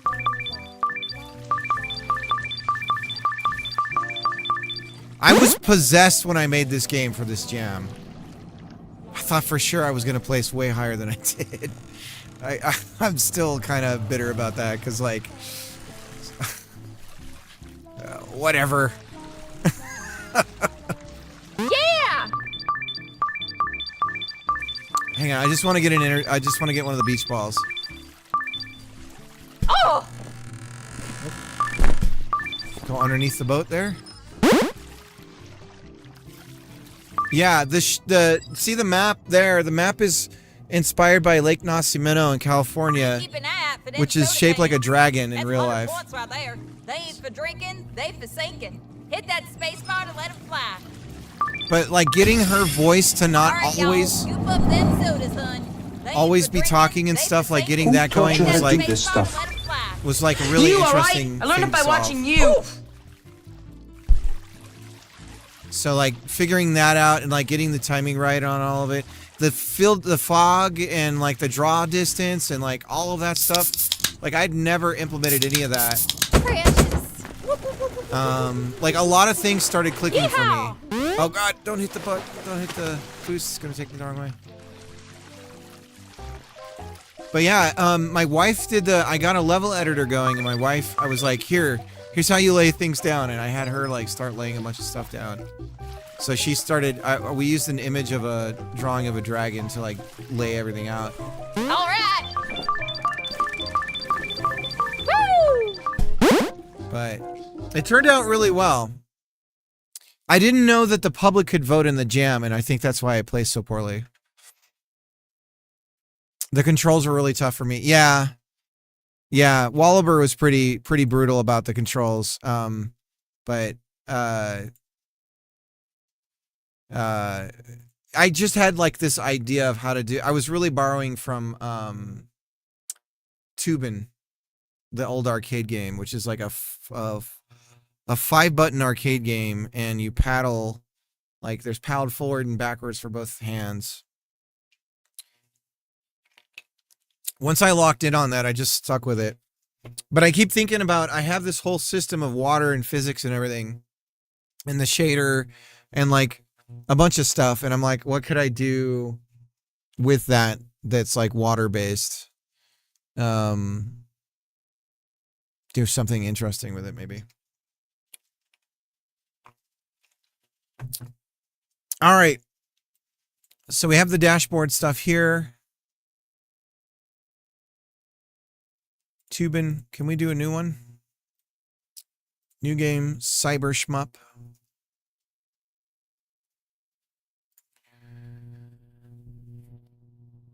But yeah, it was that jam was a real confidence booster for me, where it was like, okay, I can do this stuff. And it was kind of a realization. I don't know. It was like everything sort of fit together, and I started to understand like workflows and designing for making a game, like for like making more than just like, I don't know how to describe it, but like getting the level editing and like how the assets are managed and all kinds of stuff. Cybershmup dashboard. And then we have to get the how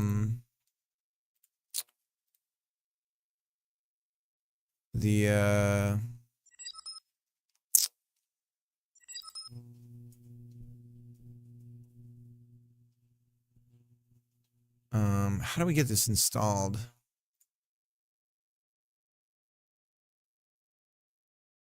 There is a Unity package for this, Jacob. All the pieces together for more than just mechanical prototyping. Yeah, well, and it was also like I knew it was a culmination of like knowing that I could make everything that I needed to make in the time that I needed to make it in. If you remember, Jacob, you remember I waited till the very end, the last day.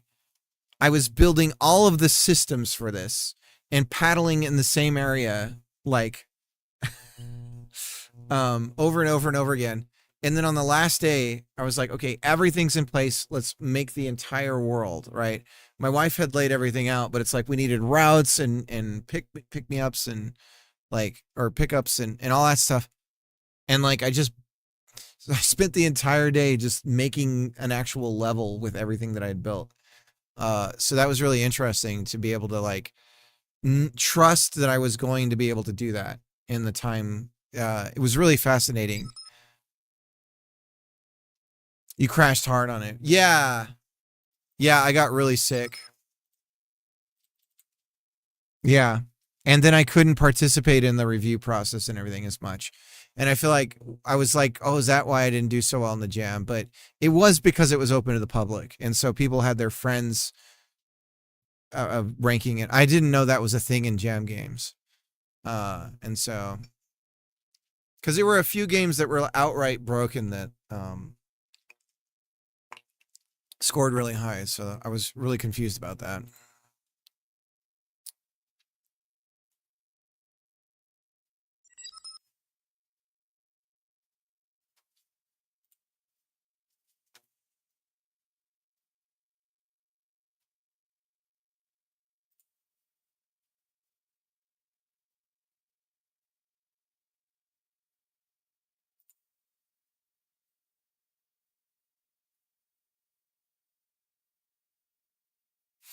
That was the other thing that was really cool to see. That was the first time when I would raid someone, they're like, oh, if you've got something you're working on, can you show me? And I would send it, and I saw people play it and have fun and like actually laugh and everything. And I was like, oh my God, this is all I ever wanted. This was like the whole point of why I want to do this. Vampiric Shadow, can I ask it for advice? Yeah, sure.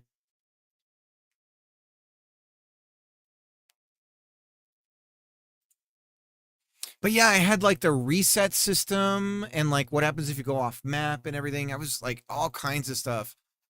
It was like, wow, this is really everything that I know about games. I was plugging it in. Yeah, that is the like drug. Can't get enough of that also. Yeah. It's also like humbling when that doesn't happen as well. And you go, oh, they don't like this one. I love it. Well, it's weird.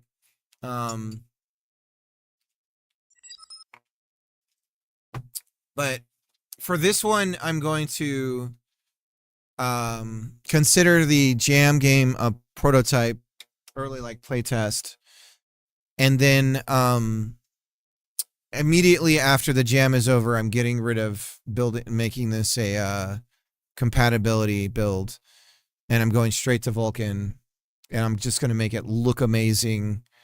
And if people don't download it because it's not a web build, then that's too bad. But I'm going to stash away the game on itch, and then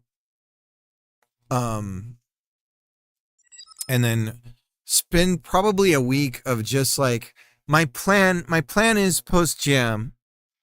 What I have in my mind is that I'm going to create a fake trailer for the game using clips of other games and other things to make what I would want to be a cut of the actual trailer of the game. And it's like a I don't know what you call it. Like how you do like a cinematic for a movie, but the same thing for like a game that you're working on. And just be like, make a really cool looking trailer and be like, this is what the trailer for my game is going to look like once it's done. and use that as the guiding star for all the other decisions. And of course, try to make a good game. Good night. Love you. Sleep good, okay? Try and actually go to sleep, okay? Okay. All right.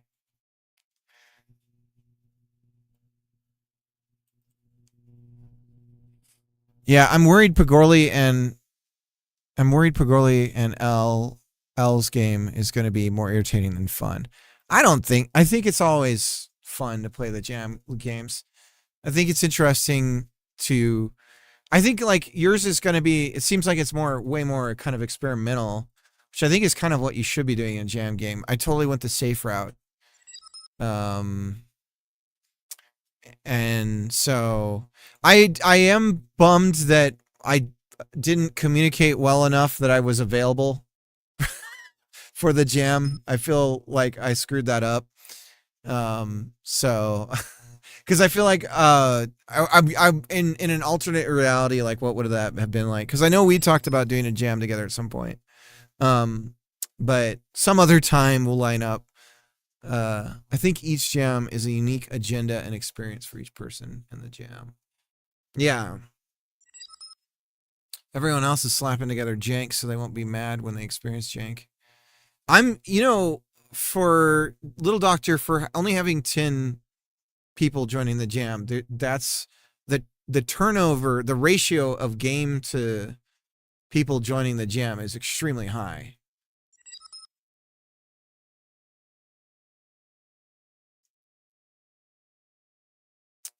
Which I think is interesting. But yeah, I'm going to bust out Macross Plus, one of my faves.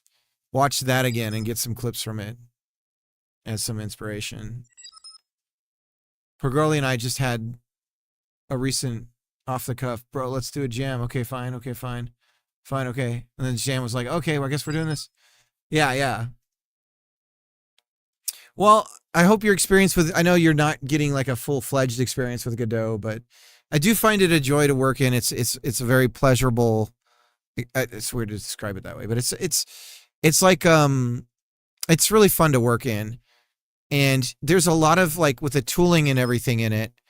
If you're actually making a game with somebody who's not like a quote unquote programmer, you can give them access to so much under the hood by just exposing it through the inspector and making little widgets that are on the bottom of it or whatever, and just creating your own workflow for the game's development. It's really interesting.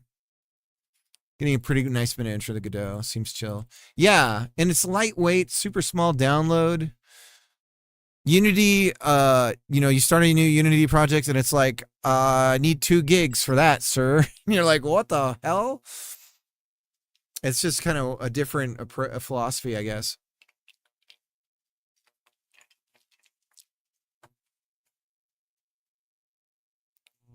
I made changes for 2 hours last night. Curious if PG rolls back or not.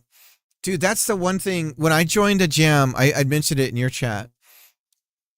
I joined 3 jams with another programmer was in it. And I'm not exaggerating. Like, we would really scope things out, and I would write some code for some feature and have it done, and then they would just wipe it out and Thanos it. And it wouldn't end up in the game. That was the craziest part, is it wouldn't even end up in the final product. And it was just like my code would get nuked. And it was definitely like kind of I don't know, it was weird. But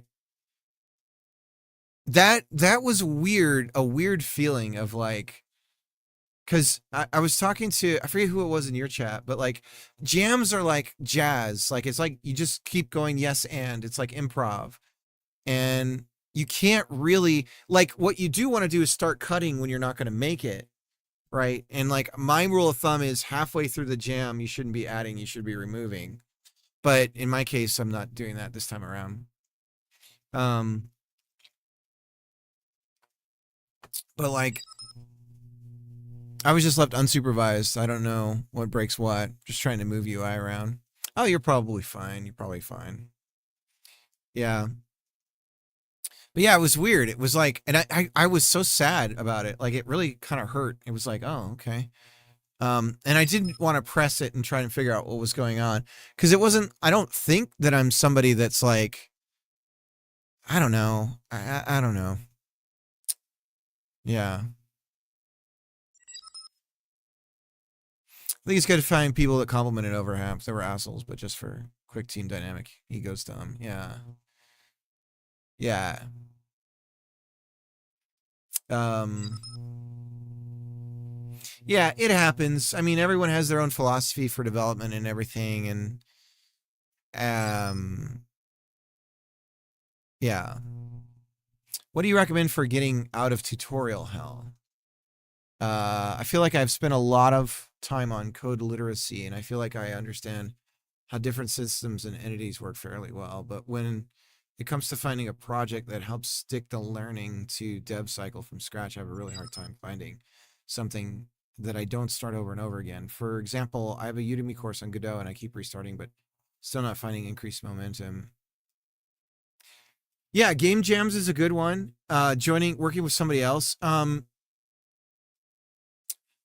I would say if you look at classic arcade games and say, I'm going to clone that, do something that somebody else has already made and try and clone that.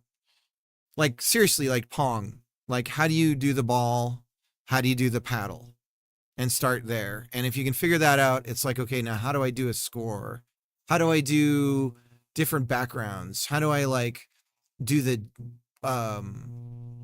particle effects? And how do I make it 3D?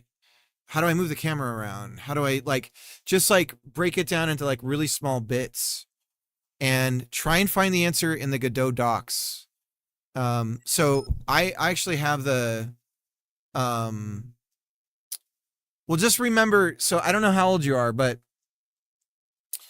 you don't have to, like, this is like, I say this to people that are generally younger, but like, you don't have to ask permission to do things. So like, there's no one's gatekeeping game development anymore. So you're not trapped behind like, oh, you can only release on console or whatever. To get on Steam, you only need $100, right? So like, and it's just free to publish on. So nothing's stopping you from doing it except yourself in some ways. But I would say with your general question, I downloaded a copy of the docs and then I have this little @G that I can do to search it. But I would suggest in the Godot, I mean, the Godot's getting started has like step-by-step, like everything you kind of need to know initially, your first 2D game, your first 3D game, and then basic concepts about Godot. But for me, I'm primarily just living early in Godot when I was learning it, right here under scripting, GD script. And this is just like the GD script reference here is like a list of all of the syntactical elements of GD script. So like reading this and kind of just having this under your brain in a mental model is a good thing to start from. Knowing what the variants are in Godot, the different types is like really important. So like what's available type wise that I can use. And then what I would do is just like all classes. This is everything that you can talk to through the API of the engine.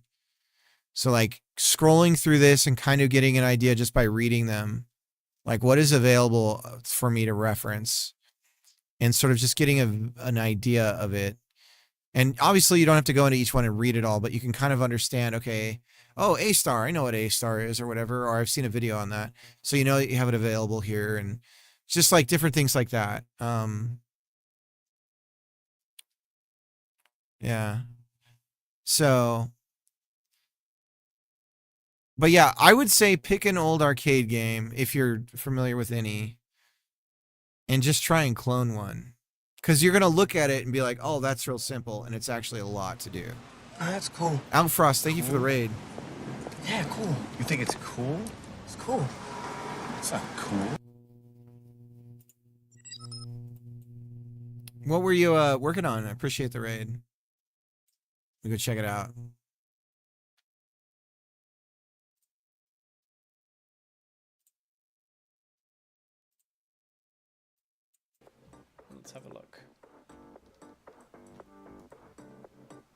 Oh, you doing some photo? Ugh. Okay, that is a lot of potentially contrasty things. What are you using? Do you have a recommendation? What are you using here for raw something that edits raw images? Like, oh no, I'm sorry. Let me say this. Yeah, raw photos. That lets you do like leveling and stuff. What are you using here? The stuff down here is not that. Don't Alright, say reset. it's Adobe. Dark Daylight, table. I'll check that custom. out. Why is it doing this now? Because I need something that goes really fast for this, and that I can save It's supposed to convert like there we levels go, and stuff, and then stamp them on another 41.3, photo really 37. easily. 40. That looks decent. This is cool. Wow, that's awesome. Did you take these? Man, talk about luck. Except it's not doing much of. Does let me copy individual edits and other photos quickly. Yeah. Oh, nice. Okay. Thank you for the ideas. I'm in my 30s. Yeah, just like, yeah. You don't have to ask permission, just do. And you really like like Els is saying, like, you really just see, my thing is I never had that problem because when I learned, like, I taught myself programming when I was 11 or 12 with an Apple II manual, and I literally had nothing but that, right?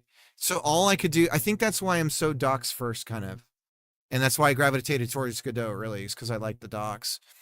But it was like all I could do was just read this thing over and over again.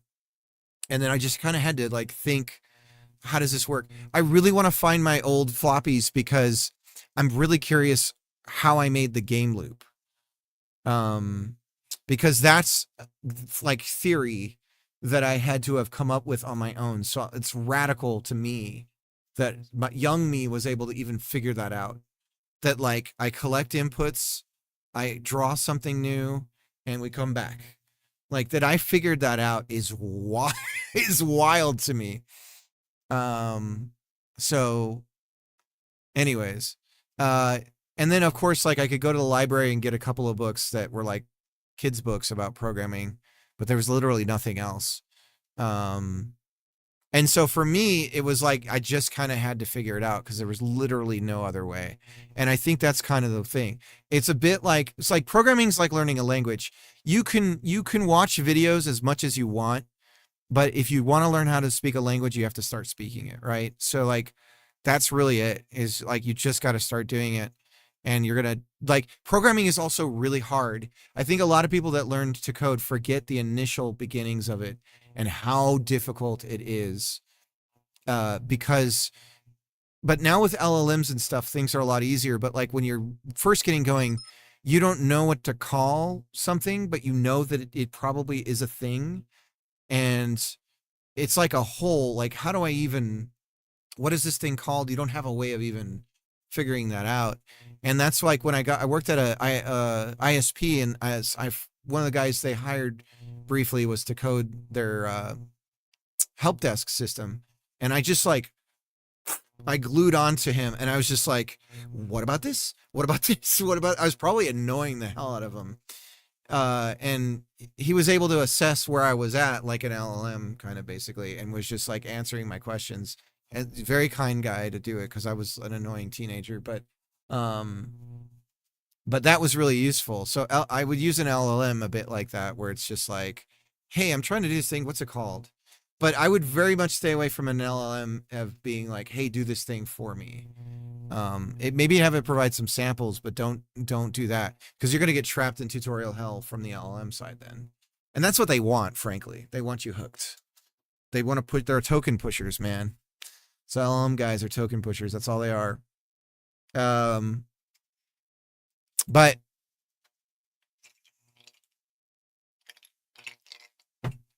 yeah, break things down into small steps. Think about all programming is, last thing I'll say, I'll shut up about it. All programming is loops and arrays.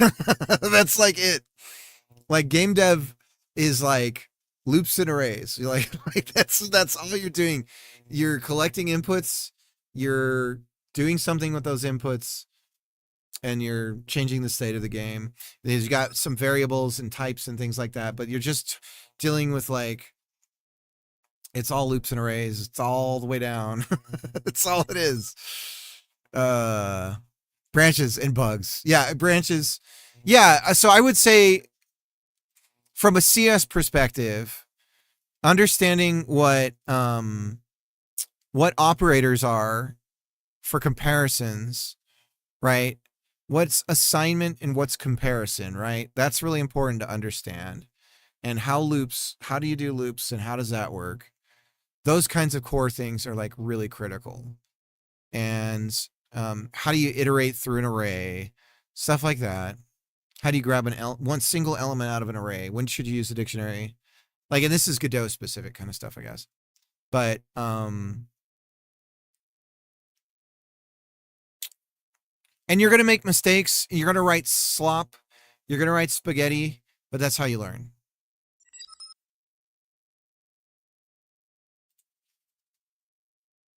Another way to look at it is ambiguity is okay. Tutorials give you a step-by-step way to be successful.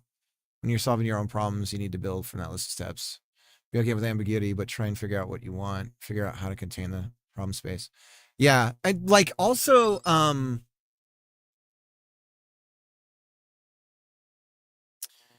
tutorials are like mystery novels. They think of the twist ending and then they write everything backwards. So tutorials typically don't go from oh, I'm gonna try this. Oh, that didn't work. I'm gonna do this. That didn't work. That's almost there. Oh, there's a bug here. I'm gonna, like, it's usually all wrapped up, polished, and like put it with a bow on it. And a lot of tutorials for game development are not practical. They are always beginner focused. And the real meat and potatoes is in a GDC talk for a split second when somebody shows a piece of code and you're like, oh, or something like that. And you're like, oh my God, what is this? Oh, somebody mentions, when I was doing a tactics prototype and there was an XCOM talk and they briefly mentioned utility scoring. And that was the missing link for me in my AI stuff that I was doing with it. And then I just looked up the wiki page and I was like, what's utility scoring? And it was like, oh. And it totally changed everything. And instantly my game was alive, like when I first implemented it. So, anyways, I could go on. It was pretty in-depth. It's been a lot of learning, taking advantage of it. All those photos are for my Nikon. Nice. I have an old 60D Canon, but it's all about the lenses. Once you have the lenses, that's all that really matters, right? So I could get a new Canon and swap everything out if I wanted, but the camera works fine for me. The pixel density isn't nearly what modern cameras are, but I can take, I got a long lens for, I actually have it right here. I got the, what is it? I have, this one right here is EFS 15 to 85 millimeter. So this is cool because you can go really wide and really long with it. It's great. It's like a really good all-purpose lens. The only thing is you're stuck with manual focus. It cannot be controlled by the motor, at least not on my camera. And then I have just the classic 50 millimeter that like lets a shit ton of light in and is really good for portraits and stuff. So this guy right here.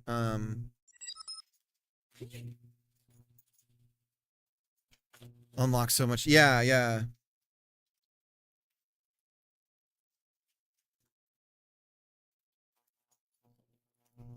I'm in my closet, so all this stuff is easily accessible. You guys want to read an old Next Gen magazine with me? Here we go. We got, we could read this Mario one right here about something is wrong with Nintendo 64. Ooh, intriguing. Let's read that. No, I'm just kidding. Anyways. All right, dude, job's done. Gotta run. All right, have a good night. Oh man.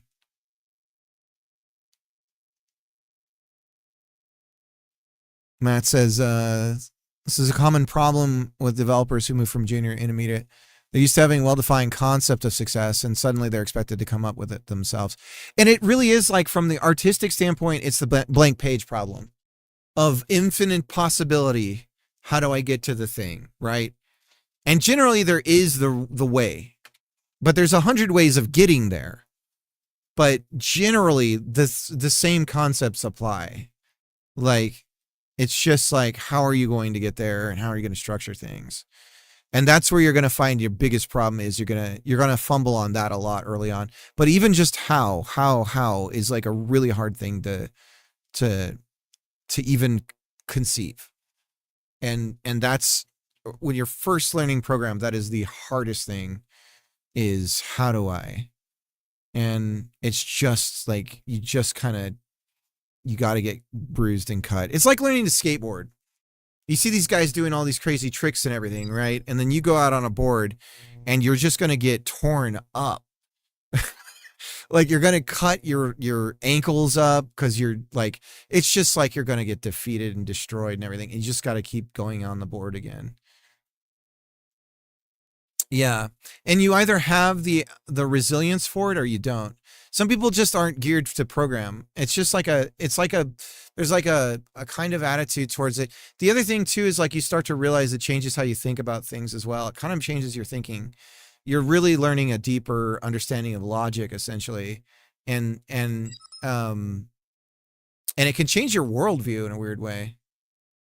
And you start to think about like, just like little things. It's just like when you play Tetris all the time and you're like packing a box and it's like, I've been here, I know how to do this. Anyways. Something that still helps me is this mentality that I can't break anything and I don't need to laser in on something and just stop and think about it. Yeah. It's all practice. Yeah. Yeah. It's fun. And if you find it fun, then you already have the right attitude, or you have the right temperament, maybe. I don't know. Cause it's just not for some people. Like, it's just not.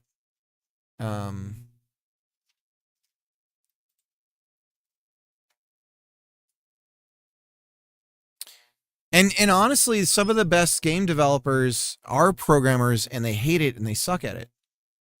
Right? Like Derek Yu, I think famously just doesn't like programming. He's just not his thing. But he still manages to pump out some really amazing stuff. And then like then you have like Undertale is poorly coded. It's a giant list of if statements. You shouldn't do that. Blah blah blah blah blah. And the game sells amazing. So it's just like, well, okay, so that's not really, it depends obviously on what you're doing, but like some being amazing at it isn't critical. To me, programming isn't an art. It's never going to be perfect, but you learn, if you care about it, is how to make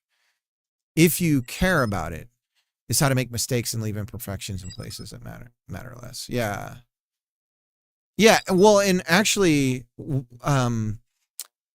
like in art, like white space is the thing, like negative space and everything, right? And so it's like about as much about what you don't do as what you do. And so I said do. But like making things fast in programming is mostly about not doing something. Like, for the most part, it's about what can you remove from happening and still achieve the same result. And that's usually how you get things faster.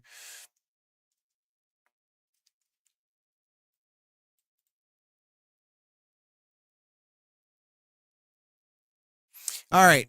So we have the dashboard here. So how do we hook this thing in? We got the add-on. Let's turn it on. Oh, and yesterday, Matt, you'd said something and I was like, what is he talking about? And I think it was about my comment about regulations. I could be wrong, but I can explain in a little bit more detail. Cause he had said something about, I had said, two different things at the same time or something.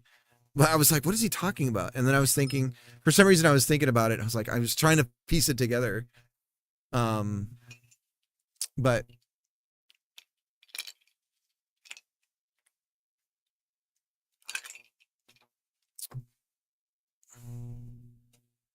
I am excited about the scripting, the Unreal scripting thing.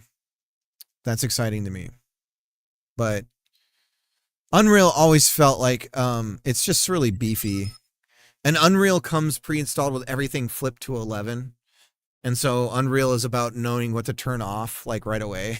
Like you're like, oh, turn that off, turn that off, turn that off. What, them getting rid of Blueprint? Yeah, that's gotta suck. I mean, for the people that adopted it.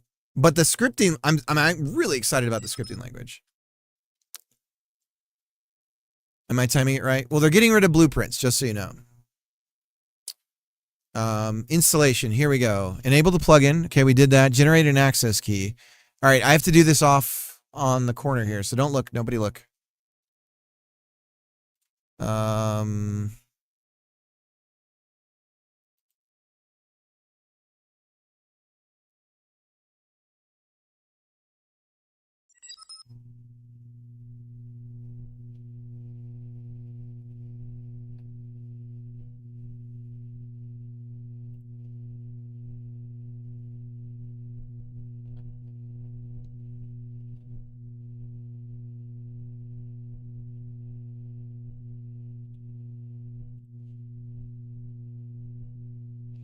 Write the scopes available to your access key. Visit the access keys page. Here we go. Scopes.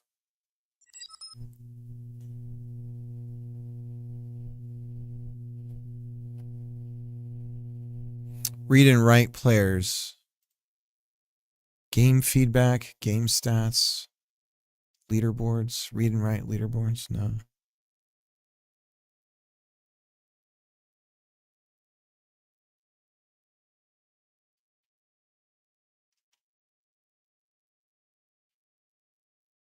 So there's saves, leaderboards.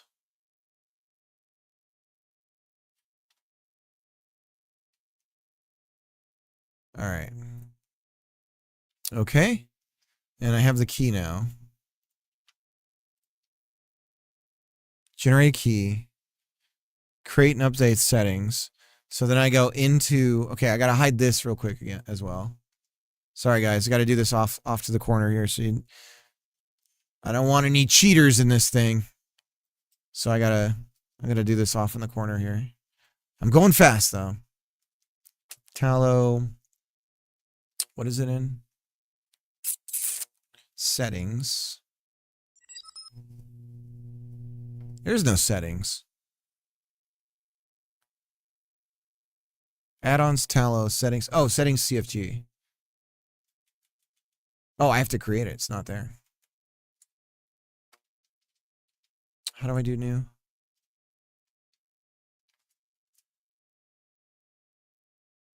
How do I do a new? Add directory. Add is A. Settings.cfg. Okay. Okay. Access key. So let me copy this stuff. And then I'll copy the access key. And put it here. Put it there.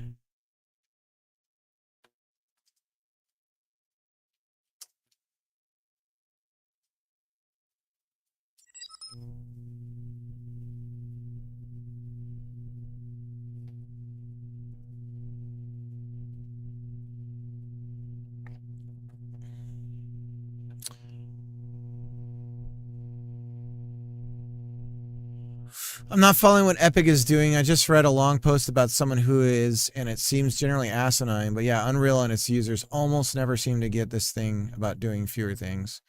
But don't worry, the key will be easily readable from the PCK. This is true, yeah.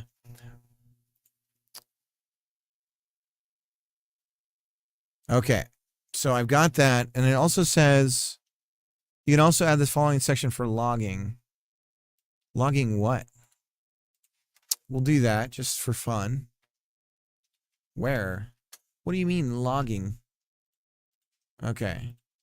Okay, so we have that. I'm going to go ahead and commit this so you guys don't see me commit that. And then all this was for naught. Tallow high score. All right. And we're set. Okay. So that's all in. Okay. Installation. We're good. Leaderboards. Highly customizable. Blah, blah, blah, blah, blah.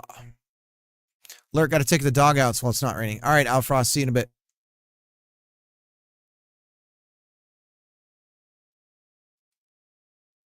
Yeah, I think the truth of the matter is the reason why they're getting, I know you're leaving, but I think the reason why they're getting rid of blueprints is because of language models, frankly. You can't really have a language model code a blueprint because of the nature it's a GUI. And not to any effectiveness, but if you move over to a scripting language, suddenly that changes. So I think that's actually possibly a large part of it. I think also there's just like an overhead to having a visual language that creates a ton of problems. So I think that's probably what would be nice is if they offered a tool to take the visual part and turn it into the scripting stuff so you can port it. But I imagine that would be a nightmare. Darktable. We're going to check out Darktable, Outfrost. Let's see. Open source, raw, developer, virtual Lightroom, and darkroom for photographers. Oh, so this is, oh man. Because they got, Adobe got rid of, what was it called? Well, they're, oh, good night. Have a look. Want to see a magic trick? Oh, that's cool. Oh. This must be in there. Yeah, the water is literally stuck in the cup. There was no water in there. Yeah, that's some of the magic stuff uses that trick actually. I wonder how they get it stuck in there. I don't know. What's this on you? Got much brown on you. Right here. You have to look at a mirror. Anyways. Alright. Yeah, you need to go to sleep. No, I mean from doing like trying to look them. Okay. But yeah, this is crazy. Like, how did it even get in there? There must be a fracture in there somewhere. There's a large hole. Because... Yeah. Those cups kind of make me sad. They kind of remind me of Grandma in the hospital.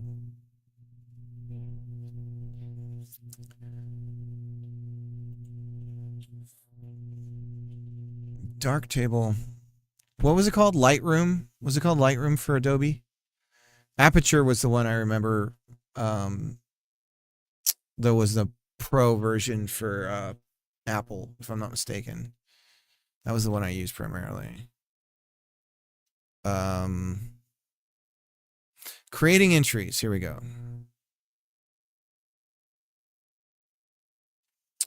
Really quick. Highly customizable. Can configure the sort and whether entries must be unique, one per multiple user. To create a leaderboard, head over to the dashboard, visit the leaderboards page, create your first leaderboard. Dashboard services, leaderboards. Okay. And we're going to create one. Unique identifier. This is internal. What if we just really went radical with this and called it leaderboard? Display name, high scores. Is high score with a dash?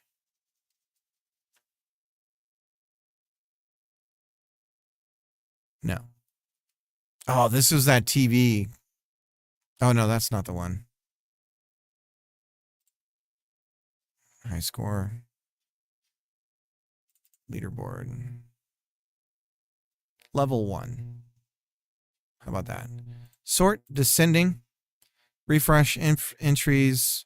Hide the leaderboard entries older than a selected interval. Never. Unique entries only? Yes. Unique by props. Each unique combination of props creates a separate entry for the player. Yes. Let's go back over here real quick. This function is an add entry results. Updated the high school, blah, blah, blah. Updated entries are only relevant if the leaderboard is set to unique. Later entries will not be updated if player's previous entry. Entry props. Along with the score, you can send a dictionary of props with an entry. The key value pairs will be stringified, can be used to filter leaderboards and specific properties. So I did that, for instance, I added country, right? So I don't think I want to do unique by props because that means that if there was a cricket US and a cricket somewhere else, that they would, there'd be two. But I think we're just going to go by the name. Leaderboard name, score, unique by props. So what's some examples? Team. So we had like username. Should our high score be a 3-letter thing, like as an homage to old arcades? We'll go by entry props, see if this is what we want. Unique props. Okay. So now we're set up there. Build entries. So this is where we do a request and we get back a cache of entries. Cut above is the leaderboard, the sample, handling rejected entry bombs. Getting entries. Current player entries. Getting archived entries. Okay. Creating entries, blah, blah, blah. Score. Add entry. On pressed. On submit pressed. Score. Team. Entry.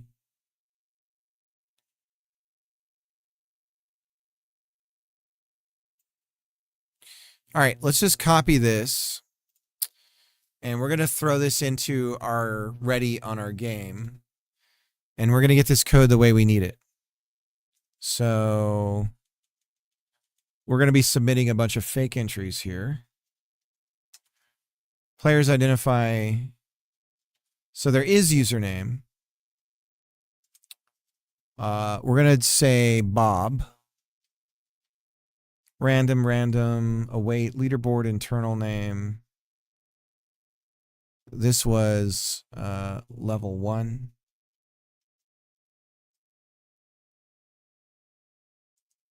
All right, so that should be enough to be able to submit to it. So if we run the game right now, it should submit a leader. Global position on enemy 39 fire. Bro, what?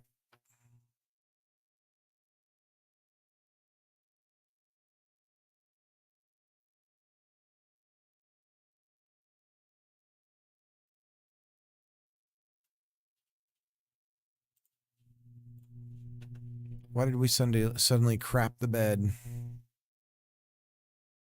Let's get rid of our code that we just added. So 5GCC. Reload. So this is absolutely causing a problem.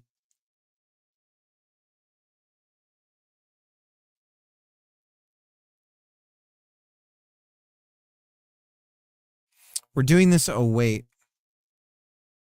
And that's probably causing something to be waiting for something else is ready. So we're creating a race condition. There we go. And now it's submitting. Too many requests.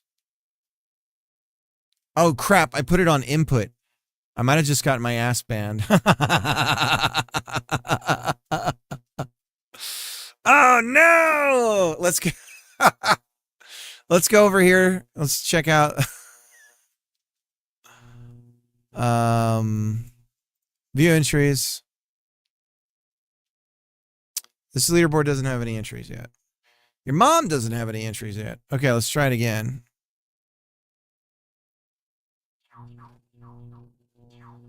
Too many requests. Shit.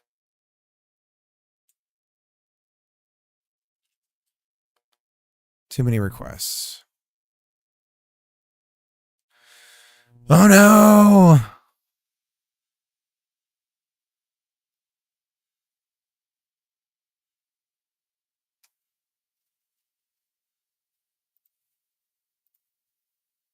It might be cached. Leaderboards.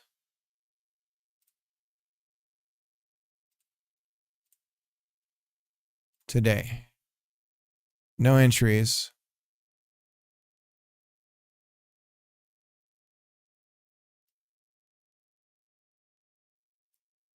Just to confirm. Add entry.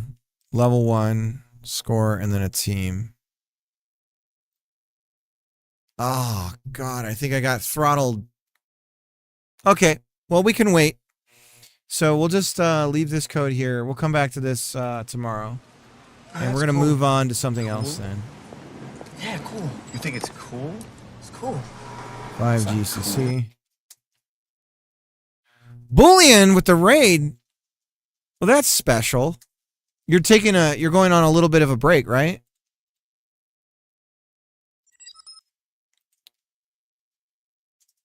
Let me do a shout out to Bouillon.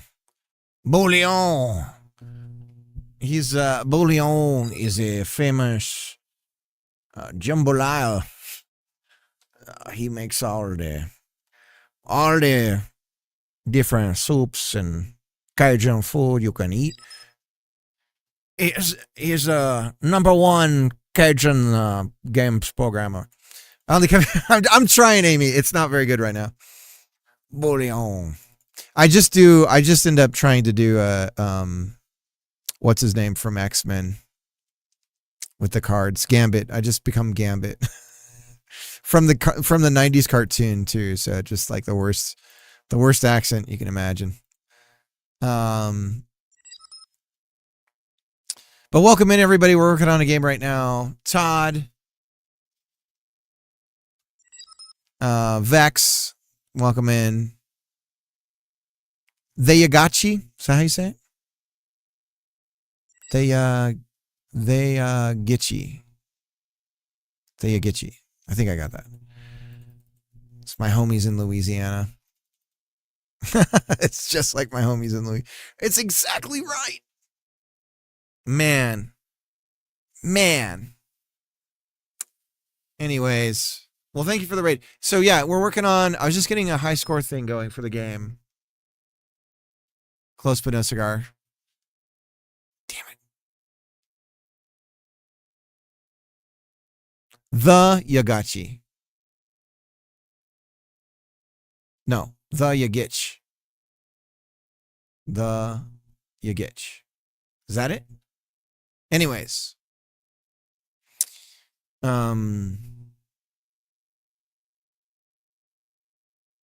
Yeah, so the game, let me show you. Am I just messing it up really bad? Here we go. We just call him Yag. So we're doing like a Star Foxian game here. And we got good player controller, feels really good. We got like scripted events, we got ships flying and crashing. We got rail system going, so we have the cool little rail that we're following along in. There's poop everywhere. We've got a comm system going. Yeah, it's coming along. And then yeah, so we can design routes and things like that for this. We got lasers happening. Right now it's going to loop. We're going to hit the ground and just come back to over here. And then we got the scores going as well. If I can aim for that one. Oh, but if you hit it twice, you get points, multiple points. We got to fix that. Or do we? Let me add that to the bugs really quick. #bug. If you fire on a ship multiple, it hasn't exploded. you get multiple points. Is that a feature or a bug, I wonder? Let's throw that up here. We were working on the score stuff. So we were working on a high score list, and we're kind of putting that behind ourselves right now because I accidentally rate limited myself for the high score system on this Tallow leaderboard thing. I accidentally put it in the input thing and just spammed them in like 5 seconds and got myself rate limited. So, whoops. I like the clear glasses. Are those new? No. I'm actually getting a couple of new pairs of glasses soon. I'm excited. Updated prescription. Got the old man progressive thing going on. So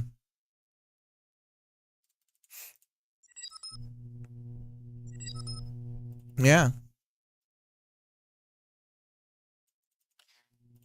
All right, one more time. I kind of want to try it one more time and see if we get limited again.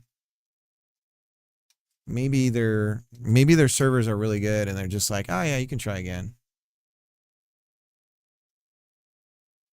Compile error, Tallow. What are you talking about? It's right here.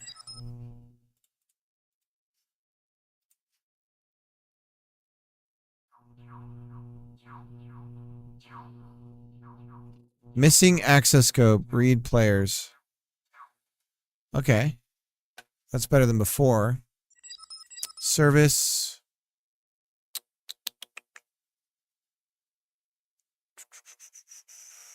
Where was it? Filter.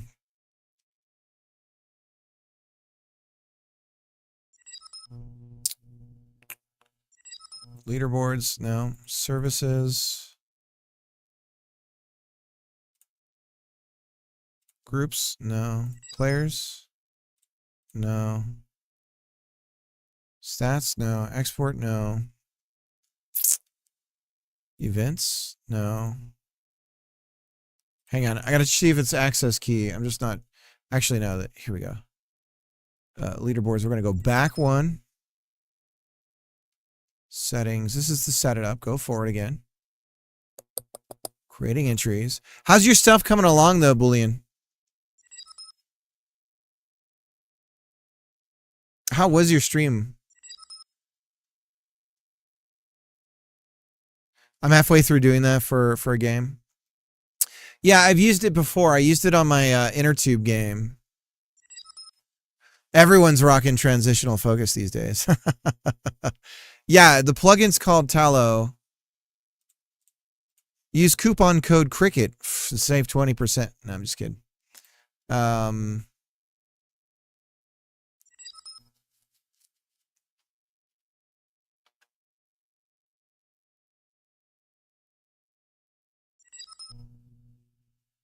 I can't do contacts. The idea of, yeah, and I like glasses because it's actually like another layer of protection from like, you know, projectile anything.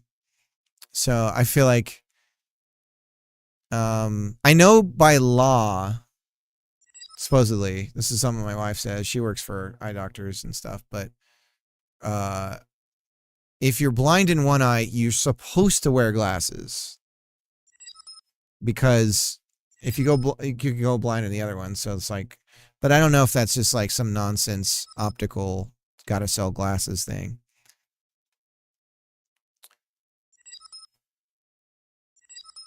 Wait until you get them stuck in your eye. Is this what you're doing for GG? Oh, you're talking to Vex. Real safe flying hairs in the eyes when shaved with electric. Just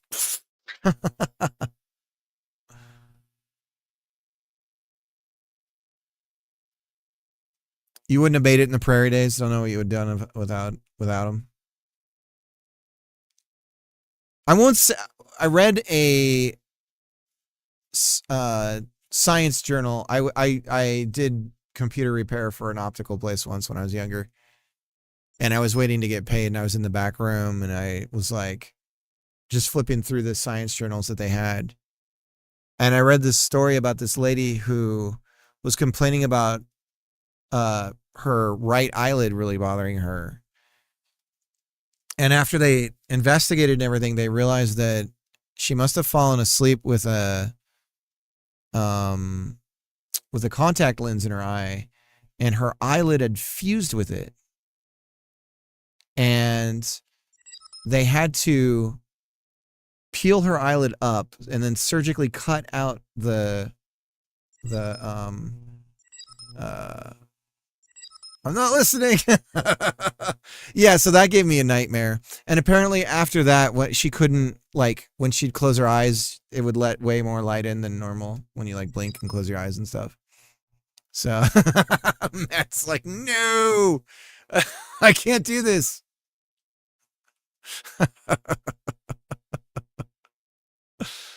What was it? Oh yeah.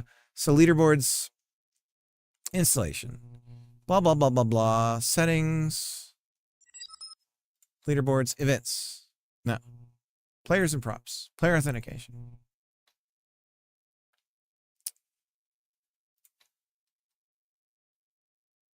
Settings reference. Where did I go to find this? Creating entries. Write leaderboards.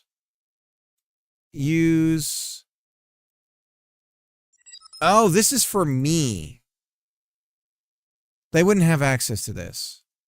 This is to create a new leaderboard. No. They're creating a score. What is the error that we got? Missing access scope. Read players. Okay, so access scopes. So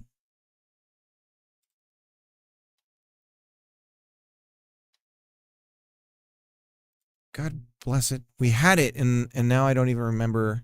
Generated an access key. We did all that. Identifying a player. Identifying. Read players, write players. Players identify. So we want to be able to write to, even so it's saying missing key scope, read players. Missing key scope. So let's go back over to our, here, groups. So how do we do the scopes? Why did I have this and now I don't see it?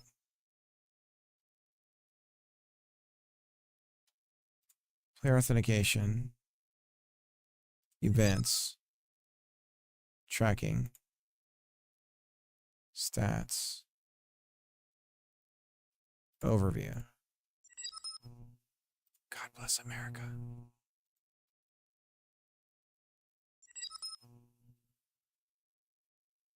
Creating entries. Over the dashboard. Services. Leaderboards. Here's a leaderboard. Edit. Blah, blah, blah, blah, blah. Services. Groups. No. Access keys. Here we go. Ah, I didn't save it. Modify scopes. Here we go. Read player presence. So that's not what we want. Hey, this is it. Read and write players. There we go. Good googly. Good googly moogly. All right, so we got it. Try it again. And we got a bunch of data. Missing access key. Scope. Write leaderboards. So now we need write leaderboards. Modify scope. And write leaderboards. We're going to need read leaderboards as well, right? So update. Okay. Go back. Roll it again.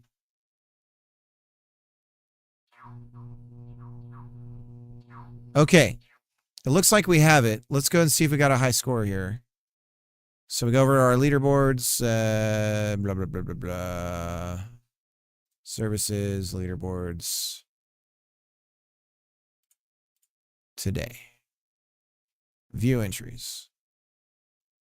Come on. What do we got? Post. entry. There's an ID.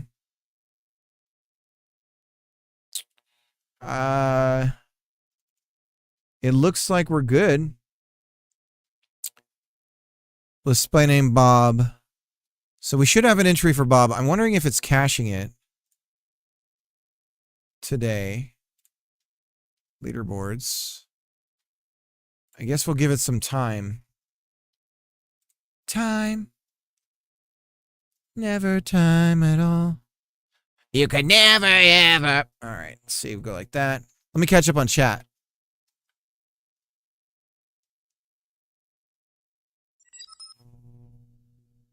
So, blah, blah, blah, blah, catching up.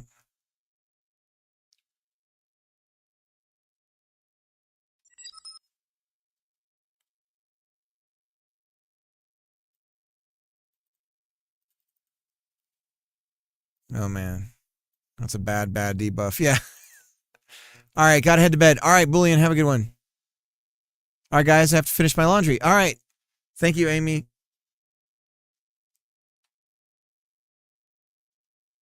Amy's mood has got it going on. Stacy, can't you see? Amy's mood is something. Anyways. Chief Multi-Hat, I put on my habanero finger in my eye. Oh my god. That's the worst.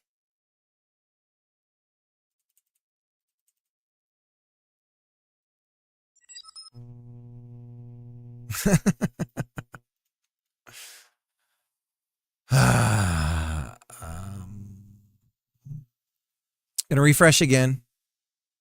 This is like the ending of a Social Network or whatever it's called, a Facebook movie.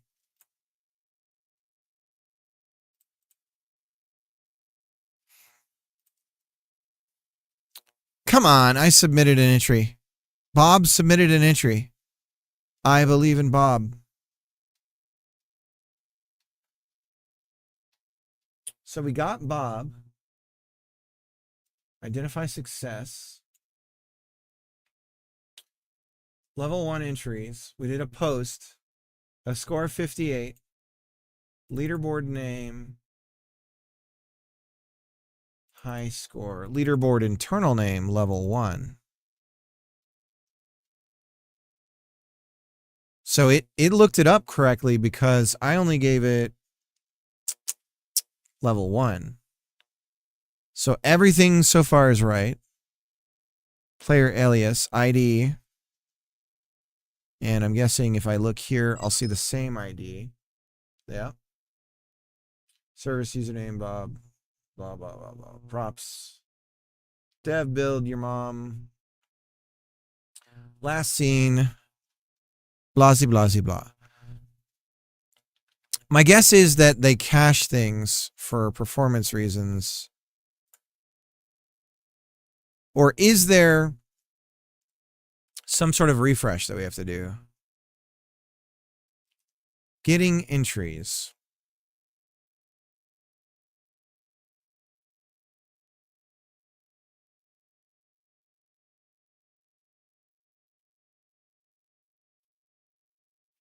But our getting the entries from game code has nothing to do with whether or not the backend is going to show me the updated submissions. Does it have a 24-hour delay kind of thing? But there's today. It shows today. I made habanero poppers today and didn't use gloves once. Again, slicing up the habaneros. After like 5 washings, I came to discover there's yet substantial residue on my finger when I brushed my eyelid. Classic cooking mistake.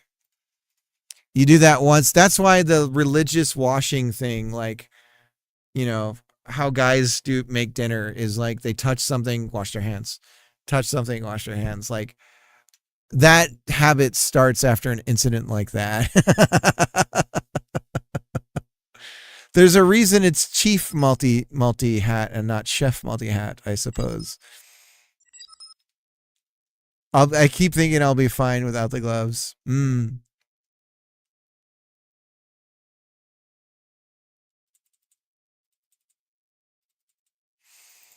I've got a bunch of banana peppers that are growing in our yard, in our garden, and they're growing huge. And I can't tell when they're ready. Like, I keep pulling on them and they don't want to give. But one of them is like this big right now, and it's like still not ready.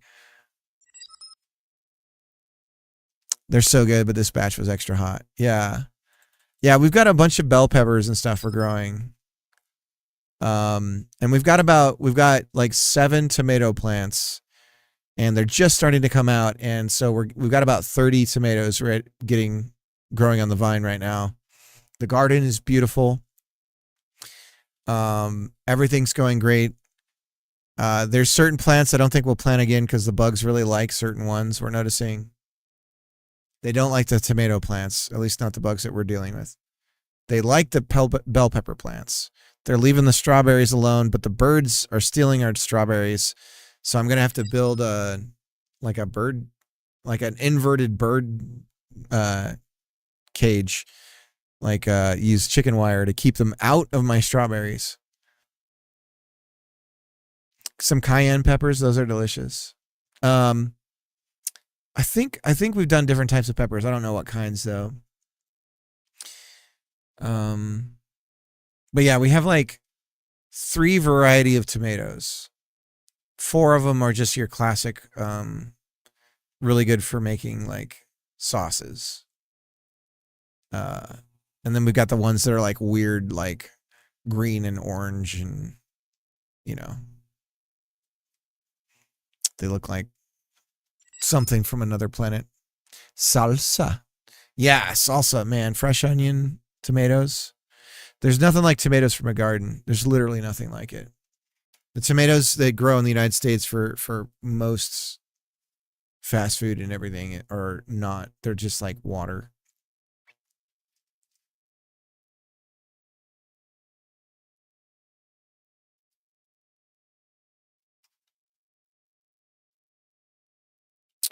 One last reload.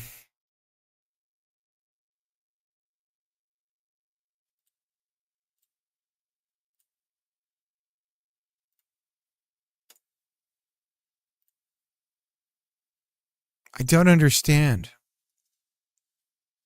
Let me run it again. If I run it again, it should show that it's already been submitted. It should show updated. And it does.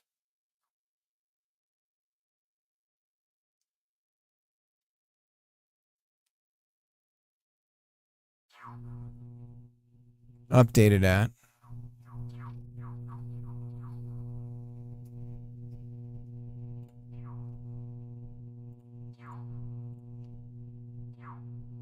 Still no indication of submissions. It's got to be some sort of caching thing.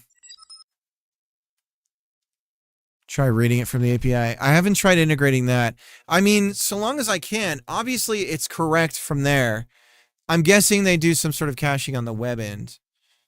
Getting entries. Here we go. We'll just do that. So it is page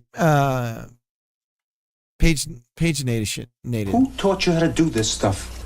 Right. So You alright? I learned it by watching you. Silly V, thanks for the follow. I learned it from watching you. Who taught you how to code like that? Cricket, all right. I learned it by watching Cricket.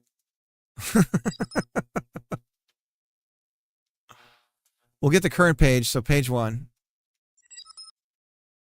Or is it page 0? Is this a 0 index?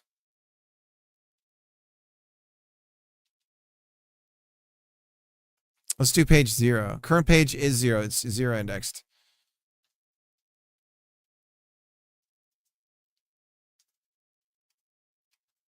Entries. Leaderboard name is level 1.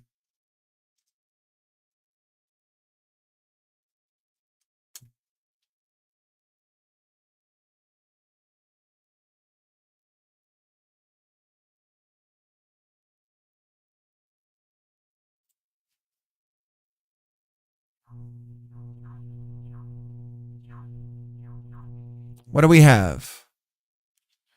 High score. And there's Bob.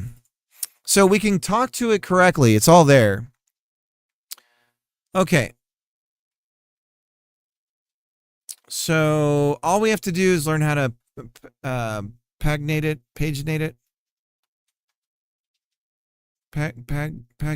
something like that. Oh no.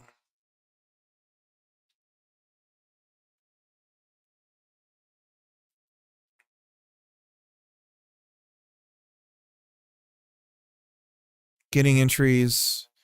And there's some sort of caching thing to getting it, right?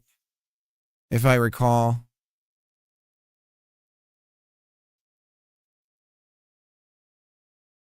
Entry cache. After fetching your leaderboard entries, you can take advantage of the internal cache to construct your UI, removing the need for any subsequent network requests. You can use get cache entry in the same way as get entries above.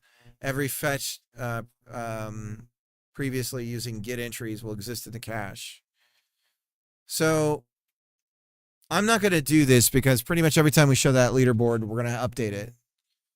I'm sure there's like hard limits on this stuff, but not a lot of people are going to be playing this. Entry cache, blah, blah, blah, blah, blah. So we've got everything we need to be able to read all this stuff. Now we need a UI for it. What do you say we do that right now? You guys feeling that? So let's build the UI out. We're going to go ahead and go to our UI. Your mom? I don't see it. Oh, it's here. Okay, so this is typical. Here's what we're going to do. I think it's time to split out UI because it's going to get a little wild here. Which means we have to do some oh god, we have to do some refactoring. We don't have time for refactoring. You know what? We're not doing it. We're too late in the jam. We're going to save this for post jam. We're too late. It's been much too long. Can you feel it? Can you feel it? We're going to call this high score. Control. High score. And this isn't really HUD either. Lies.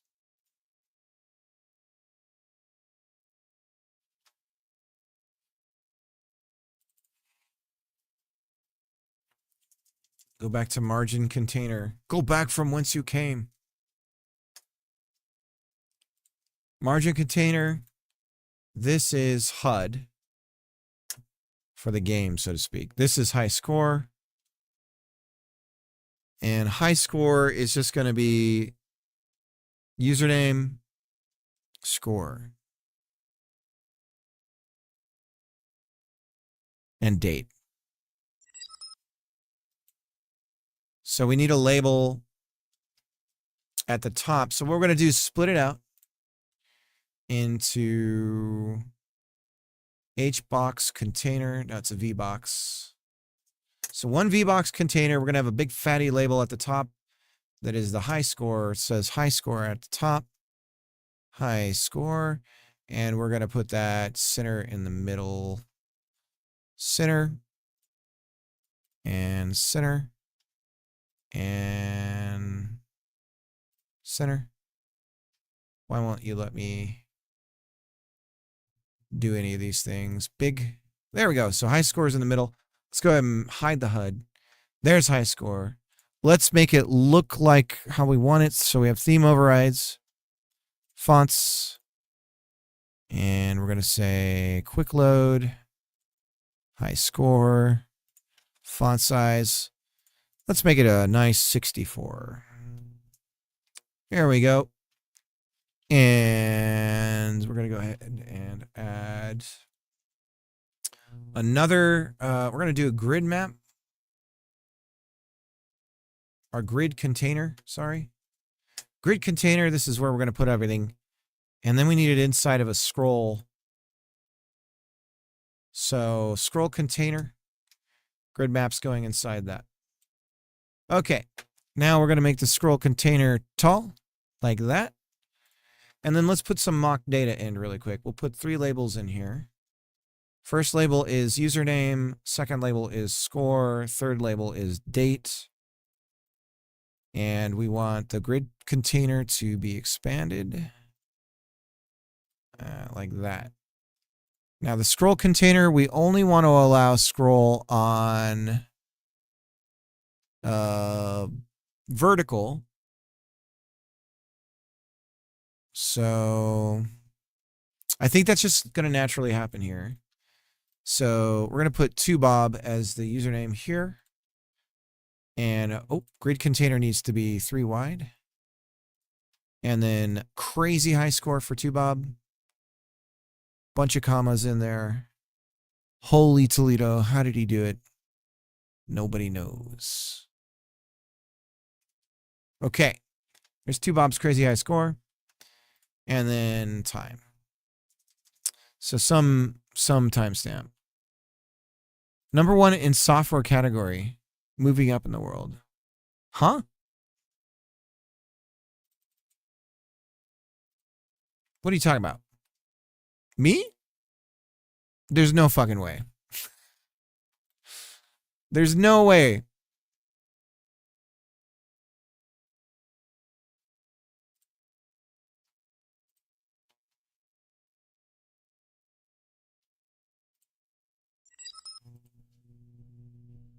What the hell? Oh man, I gotta get a screenshot of this. Whoa, I've made it, Mom. I wish my mom could see me. What? Hold on, can we refresh? I don't want to reload. Hang on, I'm gonna print screen. What a monumental occasion. How do I do the whole window? Print screen. No, the whole thing. The whole thing. I ate the whole plate. I ate the whole plate. There we go. Save that.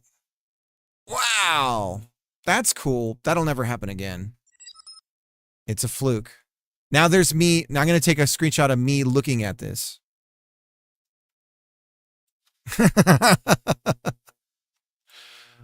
It's all because of Boolean. It's Boolean. It was that Boolean raid. Pushed me over. And all the other raids we got today. We got quite a lot. Alfrost it helped push me over. Actually, I think that was the only one. The only other one. Yeah. Well, I appreciate it, guys. I definitely lose audience when they hear me talk over time. They go, this guy doesn't know what he's talking about. And then they leave. And I never see them again. As it should be. Oh, I'll put my birthday in here. I'll just reveal my age. Is this enough for you to like create a fake credit card in my name? There we go. There's my birthday. And so there's the time. Now we want to spread this out evenly. So how can we set this up so we can kind of pad things appropriately? If we center this, but we can't center it, we're in a scroll container. So if we,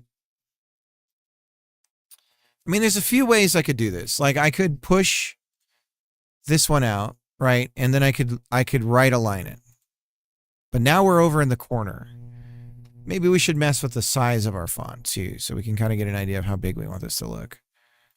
We're going for classic arcade scale, right? So font size, we also want to have our cool font that we got. So quick load.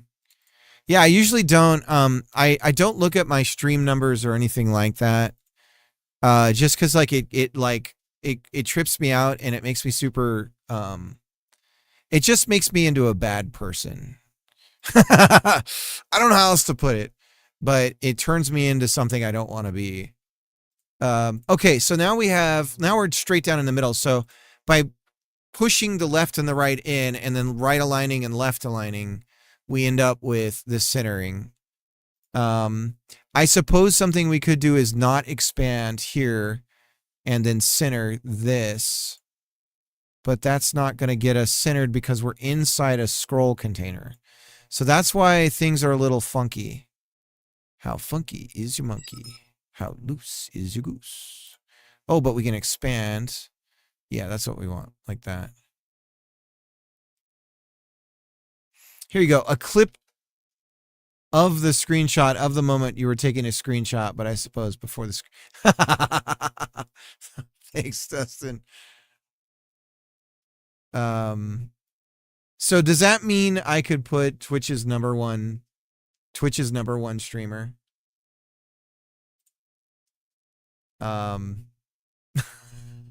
Twitch's number one software, what is it? Software and game development streamer. Just for a brief moment. And put Twitch's number one software and game development streamer asterisk on, what is it? June 29th, 26, 2026. So we kind of want to pad this one. If we expand this one, look at that. It's pushing. Why is that? Where is the push coming from? So I guess we could center the score here. Yeah, this is good. Look at that. What's going on here? What is this? That's why the reticle. No. There we go.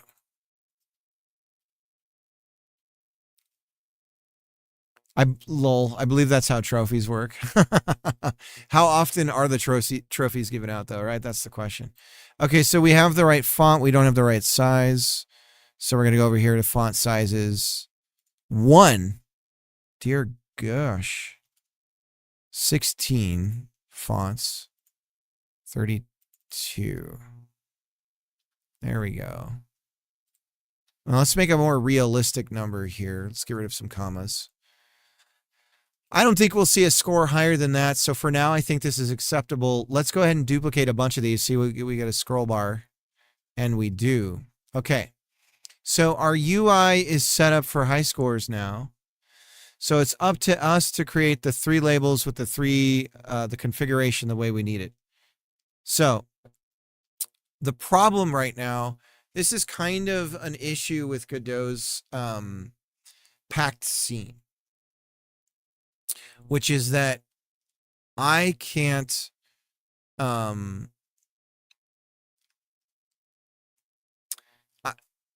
to keep the scene the mess of the scene tree less than what it is. Ideally, we would just keep adding 3 labels, 3 labels, 3 labels, 3 labels, 3 labels.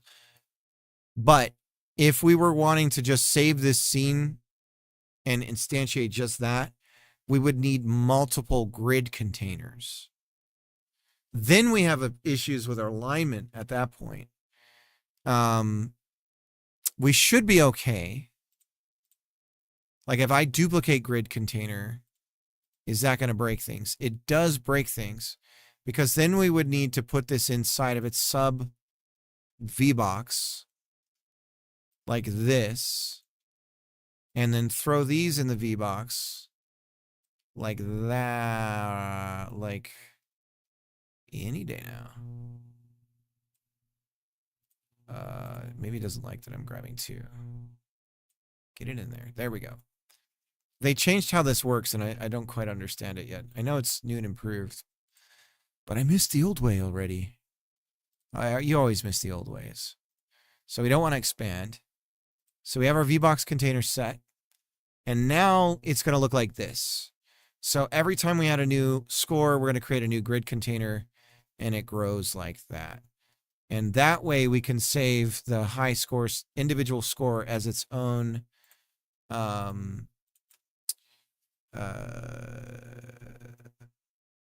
so we just call this leaderboard score. It's leaderboard, one word, no capital, right? Yeah. And then there's name, points, date. And then we go like this, and we create save branch as scene. Let's go ahead and create a new folder, call it UI. Leaderboard score. Save that. Now we have this as something we can instantiate and just pop in here. And we delete all this. And then this becomes high scores. And then what we need in our code is something here to keep track of the high score. So we go over here.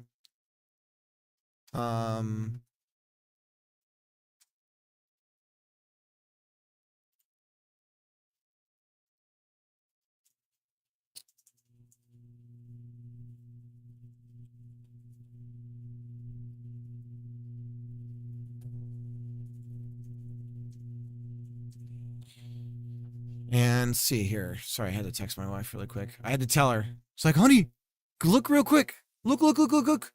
Packed scene.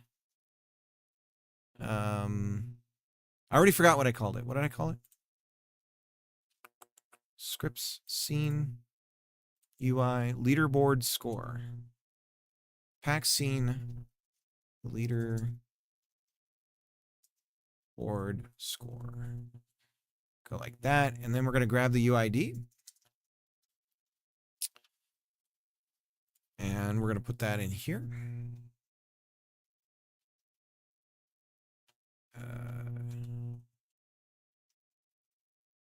I always forget if it's capital or lowercase p to go before or after the your position in Vim. And she said, whoa, you guys just saw that up in the corner. She said, I can't wait to bang you tonight. That's what she said. So that's really exciting news, guys. I may have crossed the line there. I may have taken things too far.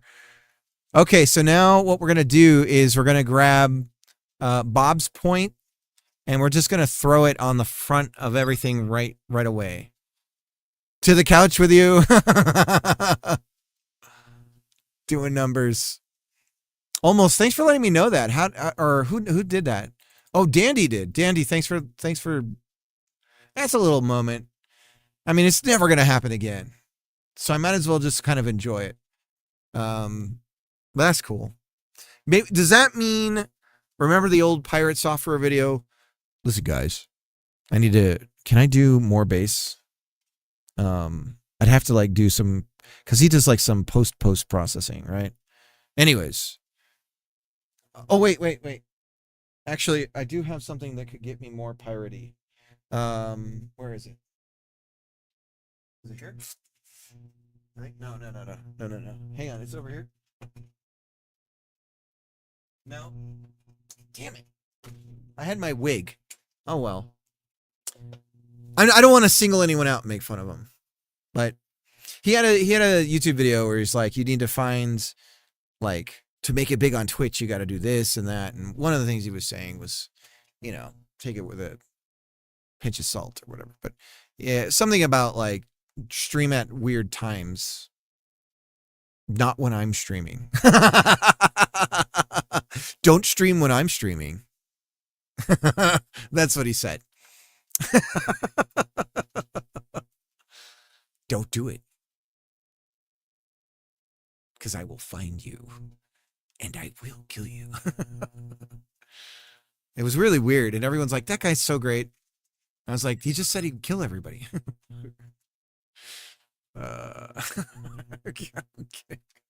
I'm kidding. An array of entries. Tallow leaderboard entry is the class name. So we have a bunch of values in there that we can go through. So we can for loop our entry. Entry is tallow leaderboard entry in entries. Okay. And then an entry does not look like that, you moron. Okay. There you go. So we have our entry, and now this presumably gives us access to things. We have player alias. Let's look at do we have here we go. Identifier username. Identifier Bob. Display name Bob. Which one am I using? Player ID. Okay. Display name, I would suppose. So display name. I don't have access to that. Leaderboard sort mode. Leaderboard name. That's the name of the leaderboard. Player alias. Let's see if we can find the actual docs for...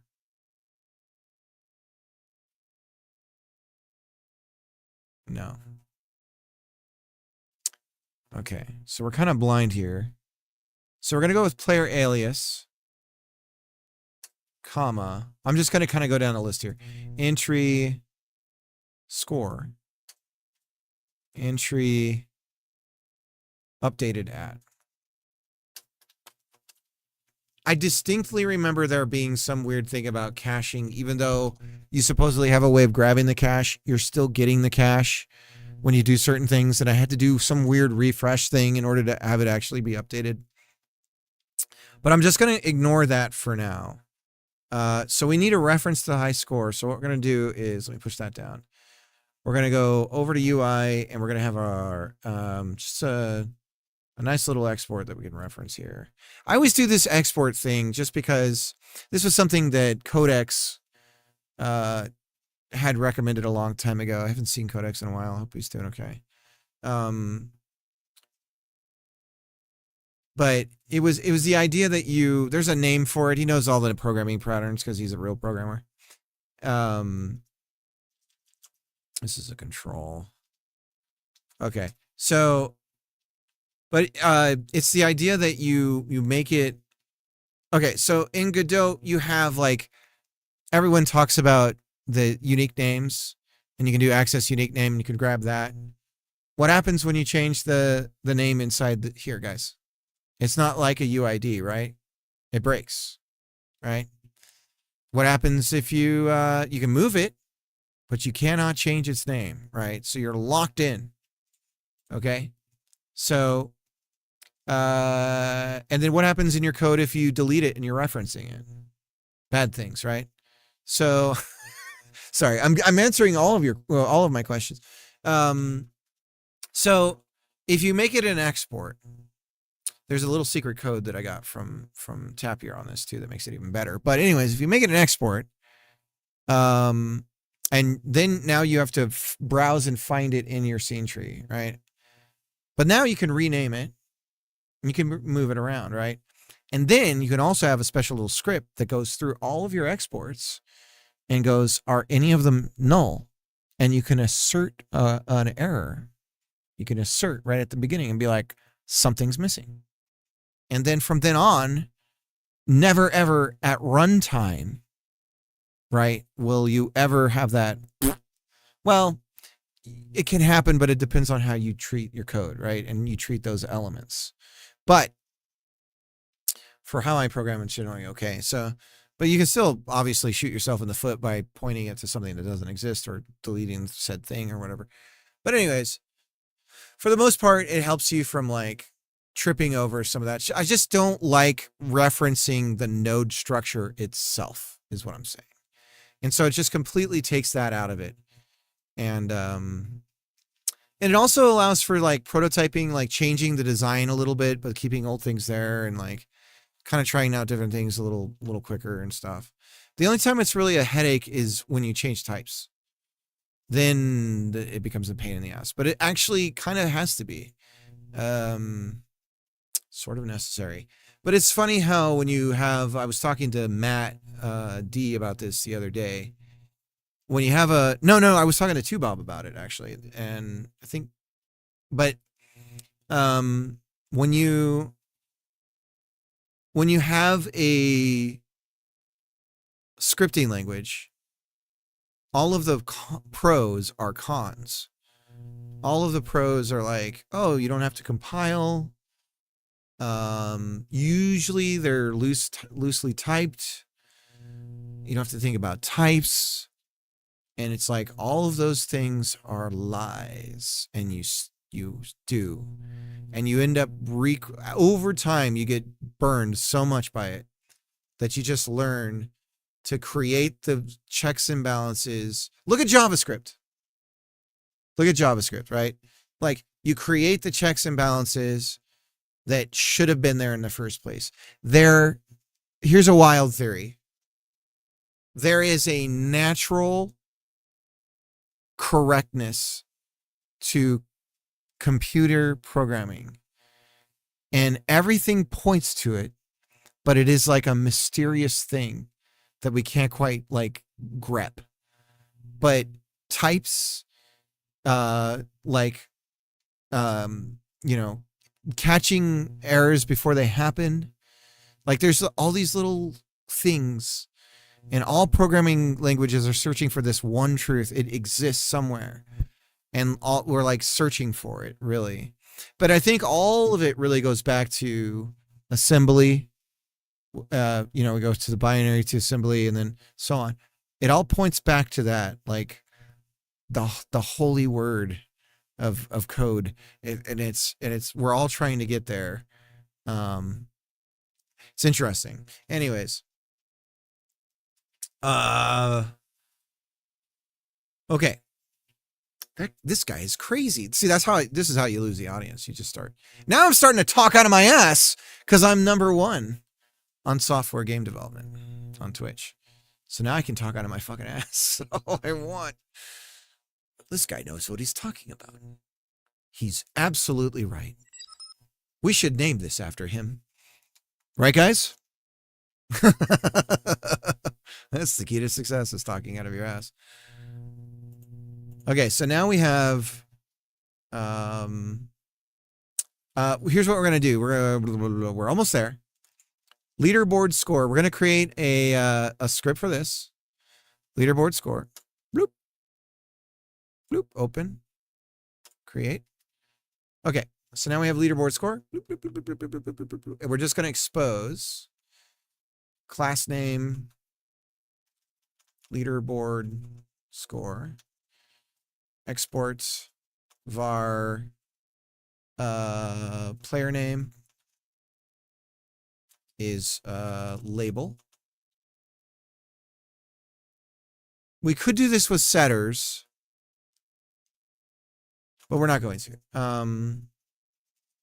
Export var score label. Export var date label. And then we're going to have one function, set score. And it's going to be score, which is integer. And it actually, we can't call it points set score. Okay, so we have points, integer, player name, string, date, string,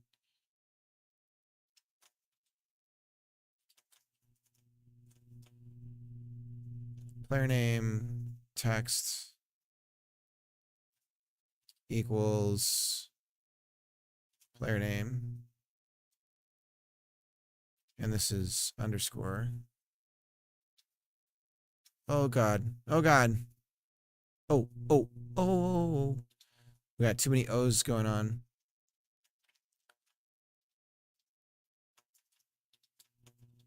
Okay. Like that. And then we say points, text, equals, oh no, and it's points, text, points. There's no toString, right? So we just do str. I mean, there's other ways. You know what? We don't even need to, what we do, because they're individual labels. That's right. Okay, never mind. Thought I was being smart. Player name, and then we have date. which is string. And now we need to format date. Date is, what does it come in through here? This is all strings. We have to parse all of this, right? Can we get this in Unix time? Because this would make some of this a little bit easier. It doesn't look like it. This is all like, what is it? Unicode. What is it?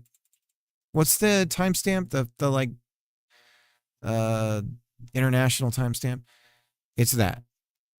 So now we have to do some parsing. Dear God. I did this on the InnerTube game. So should I find that code? Because it would save me some time. UTC. Well, it's like the name of the format.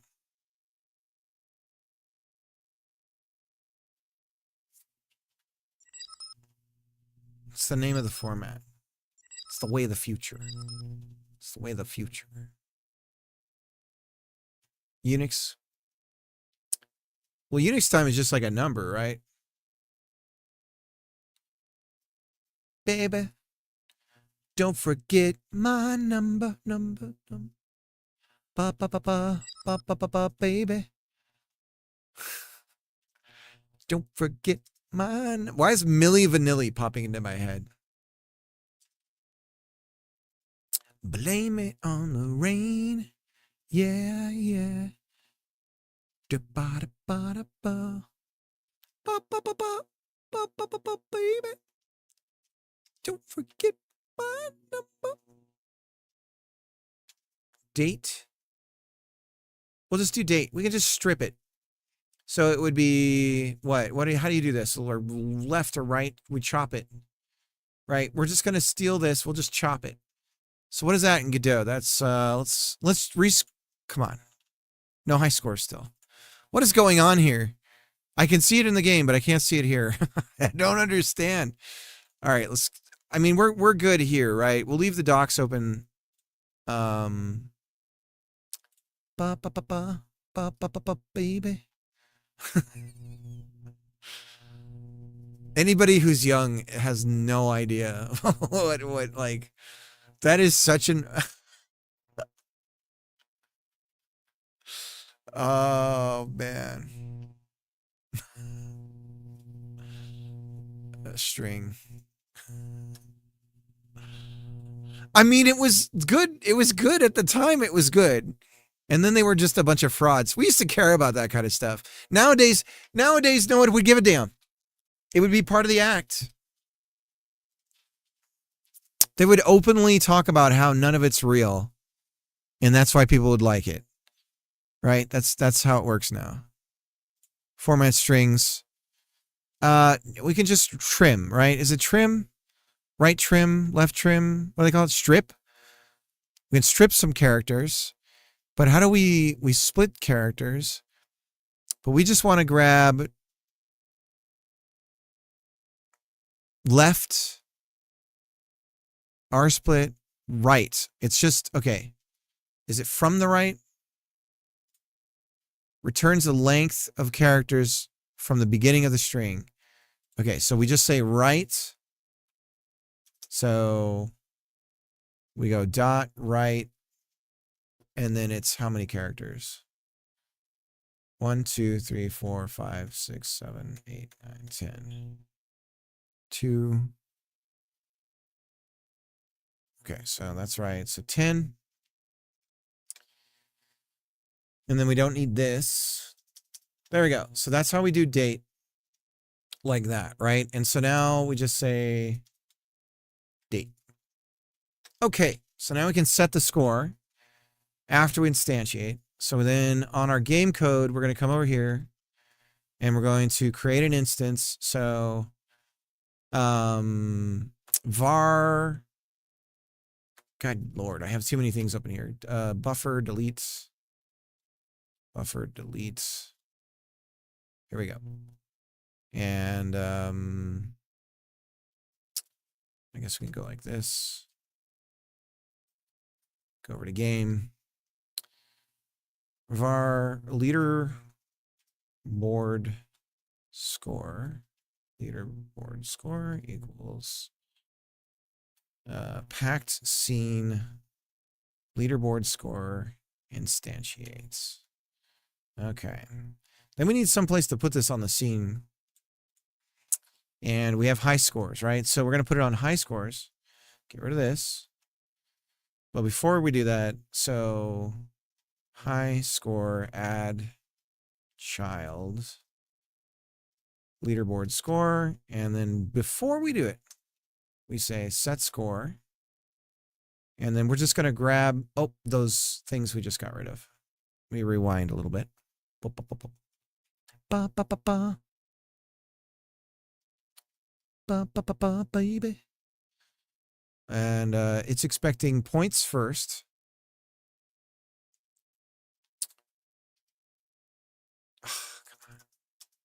Score, name, and date. Why did I do that? Because score is in the middle. So why don't we just keep it the same?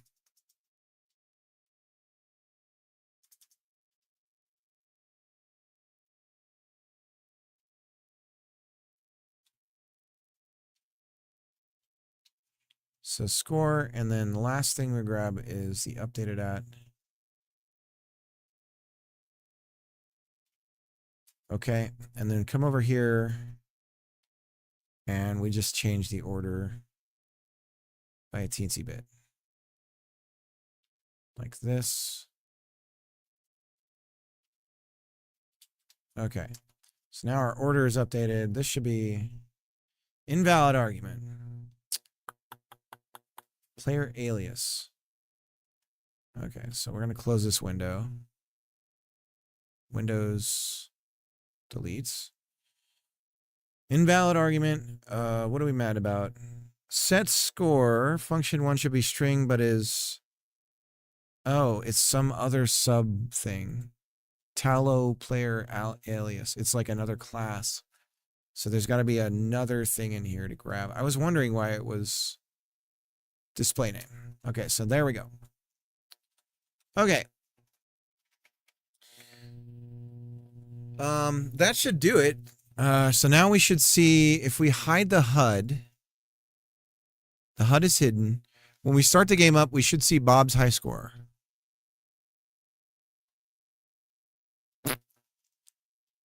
Oh, you know what we didn't do? We didn't assign any of this stuff. So name, points, and date. Reload. There it is. Except we trimmed from the wrong side. So let's fix that. So I guess it was left, not right. Left from the left. Okay.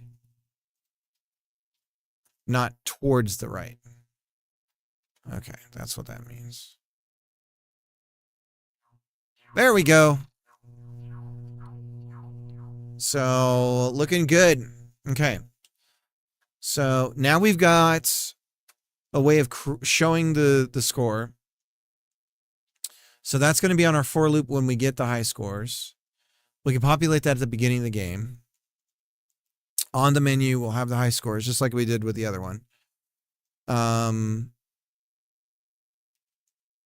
Okay. We're making a game. It's starting to feel very game-ish.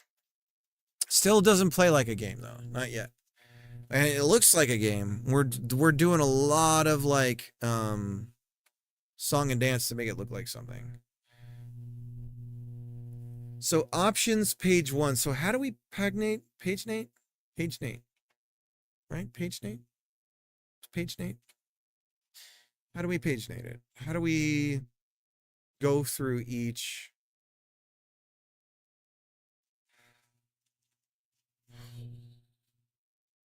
options? So we get entries. That's what it is. So we change the options page, and then we get entries on options. So we change options. So this is where we would iterate. After we get it, we do this, and then we iterate again, do it again, iterate again, do it again, iterate again. So if there's multiple, that's how that would work. Okay. So we have how to grab things from the score system, and we have how to display them. So we're all set there. We're going to mark this out right now. let's move this into show high score. So we'll just have a function called show high score. Show high score. Is that what we want to call it? Or is there populate high score? So show high score is going to run populate high score.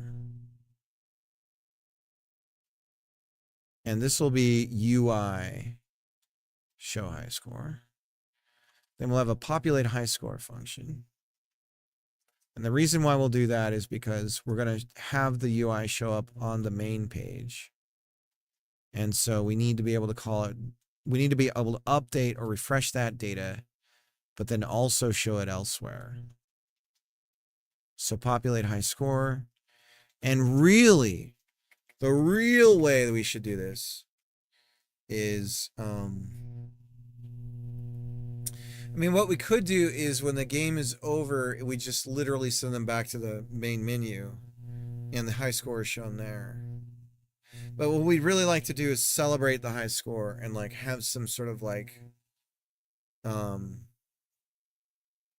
know, moment of like ecstasy where it's just like loot boxing their brains out and it's like, oh my God, you got the high score and blah, you know. So like current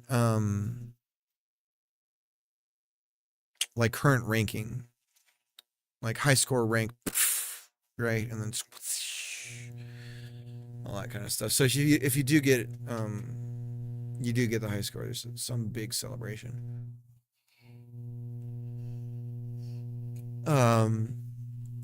It would be even better to have a reference to the movie Hackers, since we're going to be putting that in this one. And there's a game they play that was like a prototype to Wipeout, but the score bounces up the different levels. And then like, which doesn't make any sense. Hang on a second. I got to watch that scene really quick, because it doesn't make sense.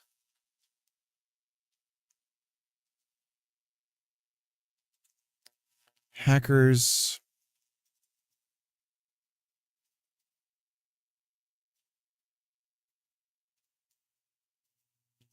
Arcade scene.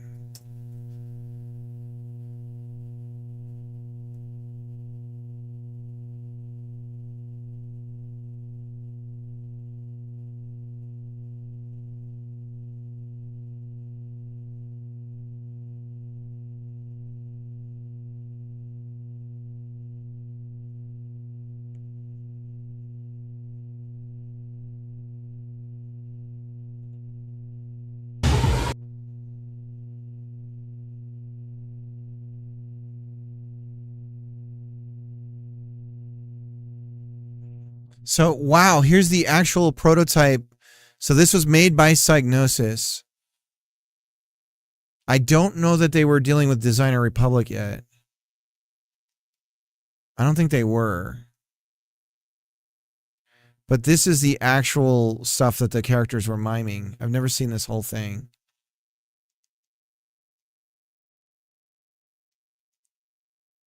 The movie does a horrible job of showing what the game actually is, because you don't see any enemies or anything like other racers.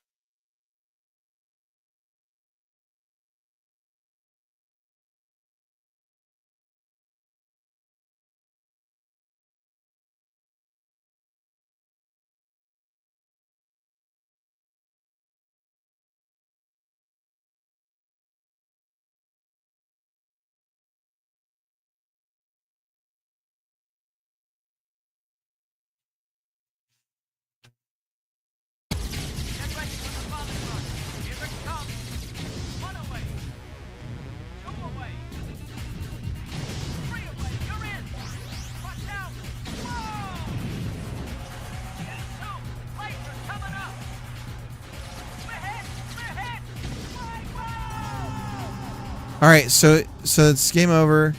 So watch this. It's destroying all of the other scores. That doesn't make any sense.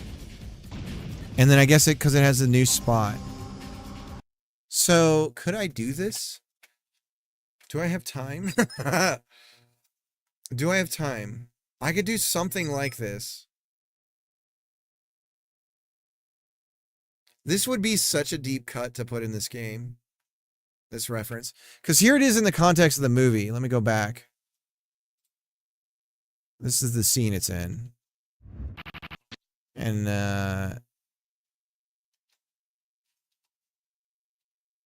it is this really great blue screen or green screen moment in it. It's like it actually works really well as like a trippy effect.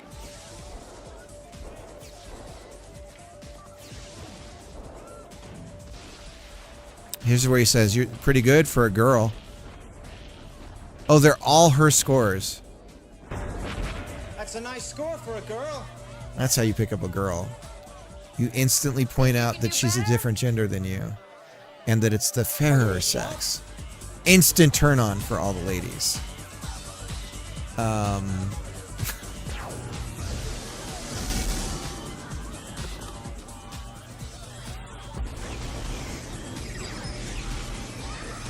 Is this kid bothering you, Kate?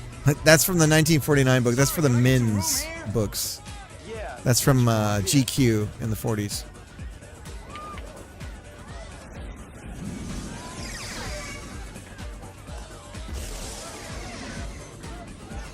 There's the shot.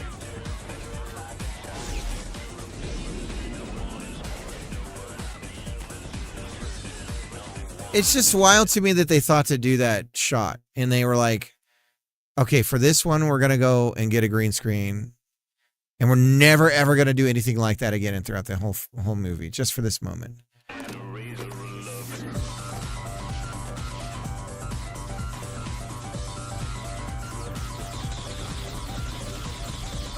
Or did they, is it even that? Did they just stick,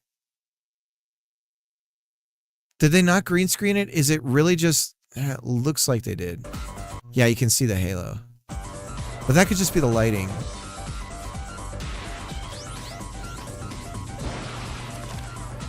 He's good. So yeah, this is... I like how he stands there. What? Well, it looks like I'm on top. What? She didn't like anything I said? I don't understand. Why didn't she like that? Congratulations. No one's ever beat her before. Just made an enemy for life. Anyways. Could I do that? Well, I know how to like squish and I can't do the like Jello thing, the Wallaber physics stuff. I don't got time for that. But I can do the squash and squish thing and make it look like it's like, and then I could animate the thing going up.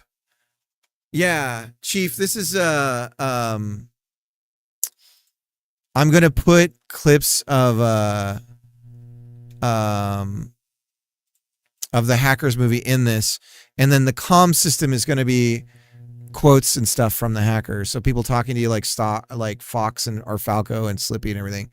The equivalent of that in this is going to be from Hackers, and we're actually going to make the video look like Sega CD quality. So we're going to make it look like a Sega CD. Let me show you what it looks like. I did this somewhere. Where did I do it? Oh, it's in videos. It's going. Let me see here. What?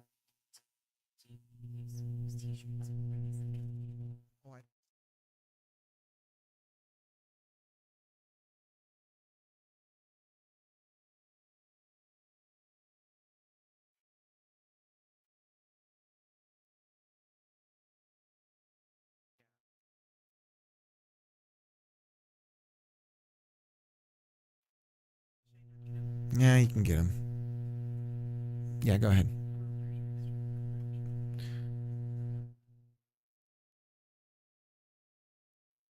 All right. Okay. My wife's getting me some shirts.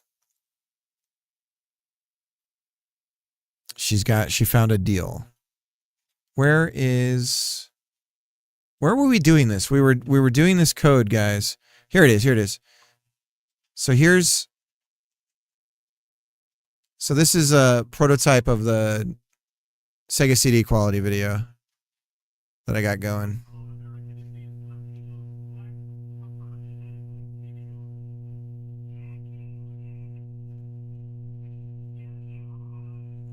I don't know why it's not coming up on the sound for you guys right now. Why is the sound not going for you guys? Are you guys hearing this? It doesn't look like it.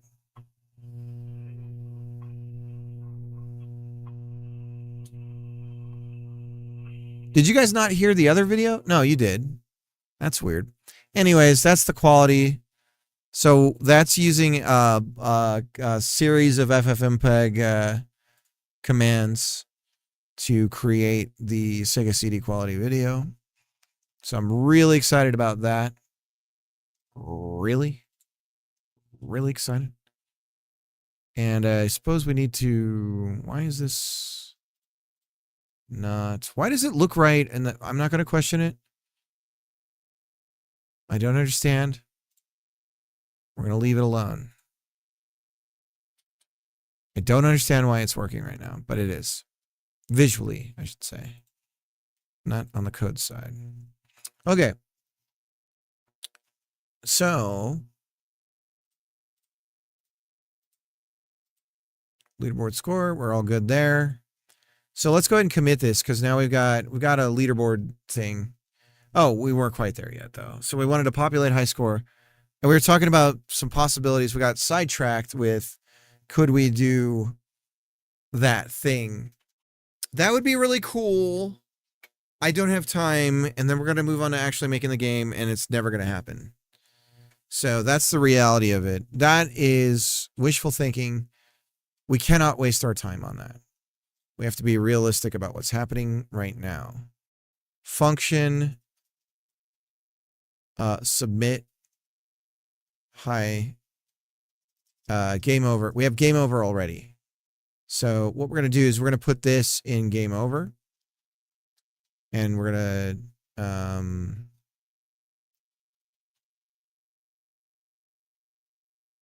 or we don't have game over. We do have game over. It's a UI. Game over color rect. What are we doing for game over? What's going on? What's going on? There's game over. Game over. Do do do do do do do do do do do do do do do do do. So if we could animate this, game over, and then it like goes away. Like I'd love to be able to do all this, but I don't know that I have time. But it burns. So there's a burn effect. You know what? We gotta juice up the score stuff. If you're gonna do this, you gotta do it. Godot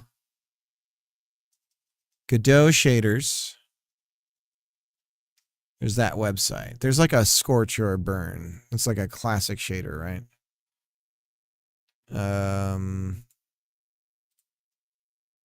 Shaders, burn sprite, but that's 2D. Canvas item, might work. Can we do canvas item on a,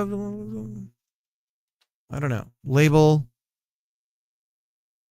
theme, material, shader, canvas item,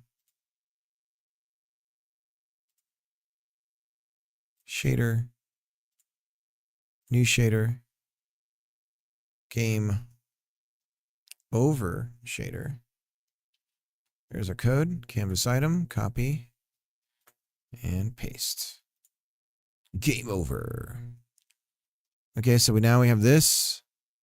We have parameters, noise, and color curve.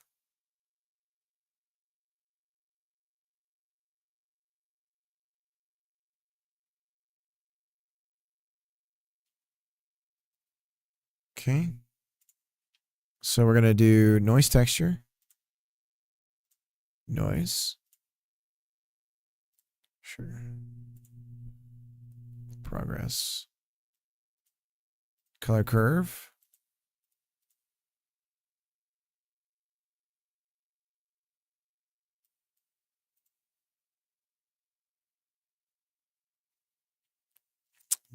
Curve texture.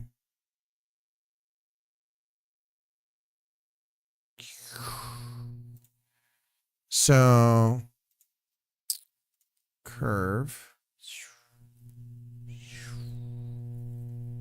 So what did we learn?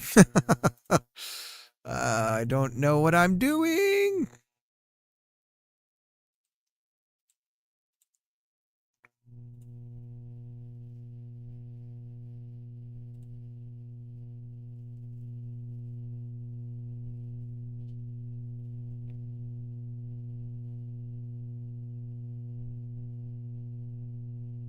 You can make the burn transition through any color range you want.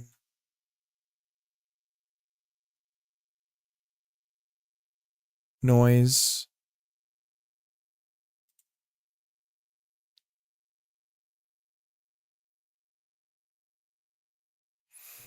But see, this is a texture. And so if we're going to do this, I think what we need to be doing is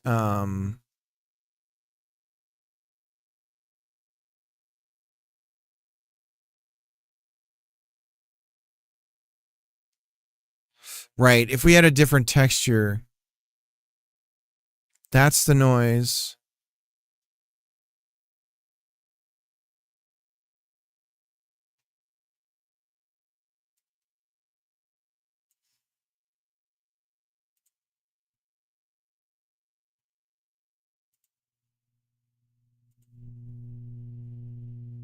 So that's placeholder texture. um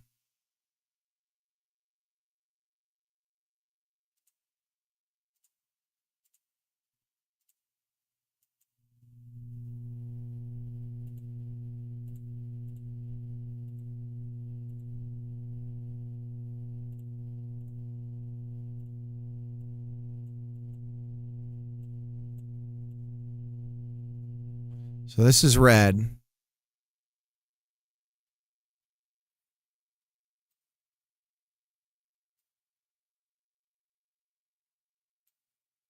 So if we do this, we go from black.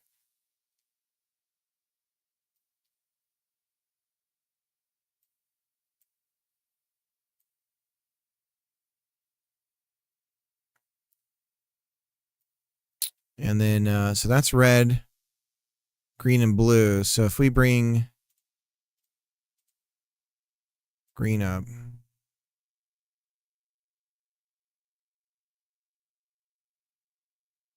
That's, what if we did something like this?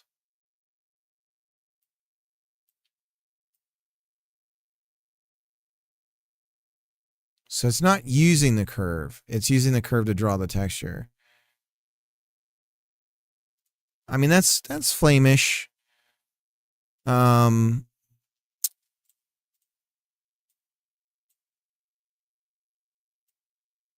So we could slow this down.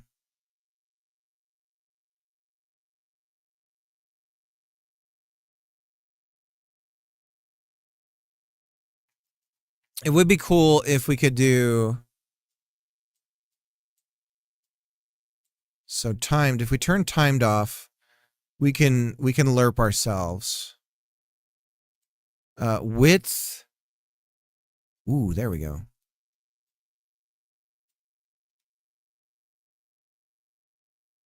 Now, we just don't look very good over this. I think we need to be smaller. I think if we do this, is that going to help us? Okay, we're starting to make something of ourselves here. What if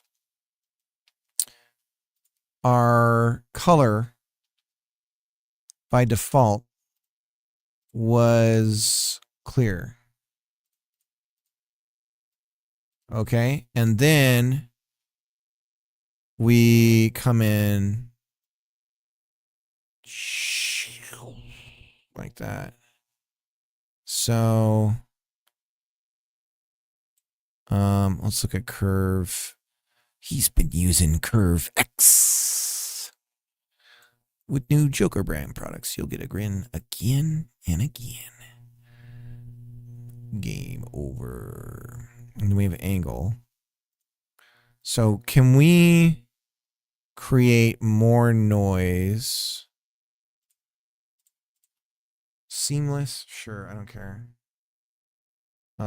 But how do I generate fast noise light? Here we go. Frequency. There we go. And now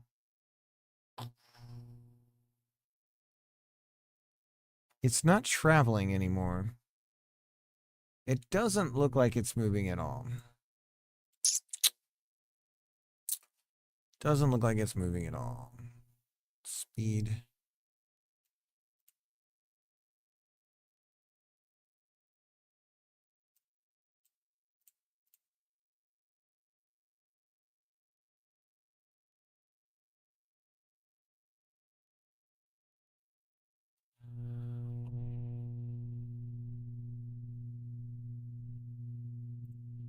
Texture's too noisy.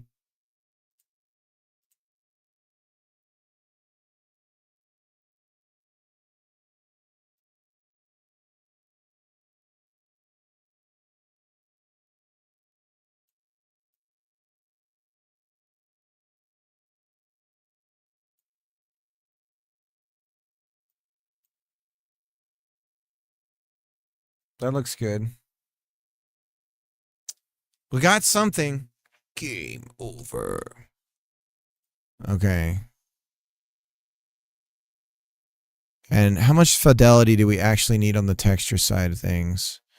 Can I get away with making this a little bit smaller? And then we'll double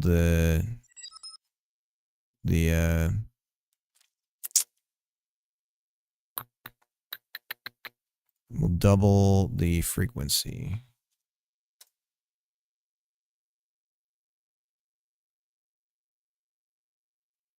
That's not bad. I wonder if we could rotate as it's going.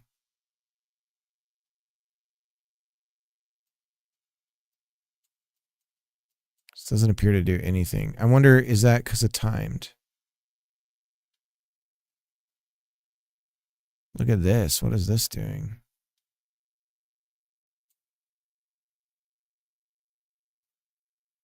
Angle.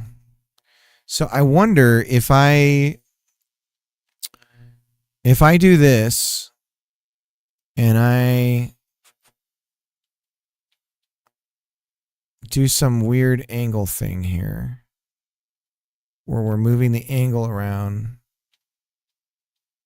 like as it's doing the progress, because we can tween this whole thing.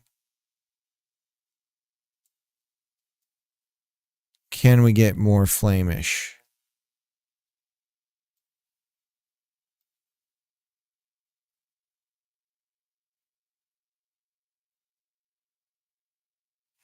I mean, that's not bad, right? Go about halfway. No, that's angle. Can we go?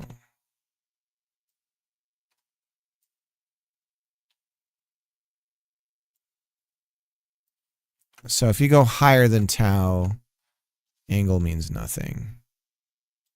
There we go. That's what we want.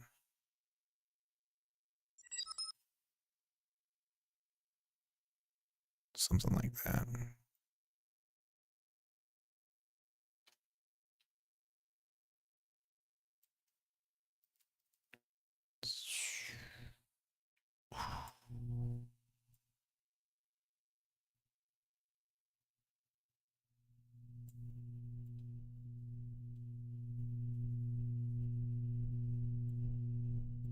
Always hue.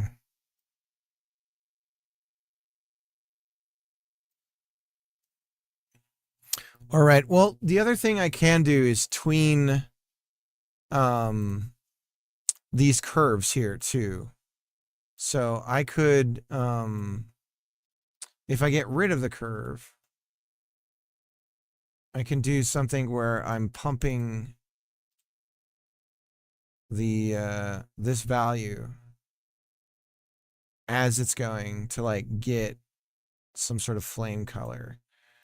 But I would need to know a lot about color that I don't know. So, I mean, we could also just go with something like this. What does this look like with the game screen? I can't even see. Let's run it. Yeah, so that's like halfway. So that would look pretty cool when it comes on. And then we would need to somehow transition into game over. Or into the high score, I mean.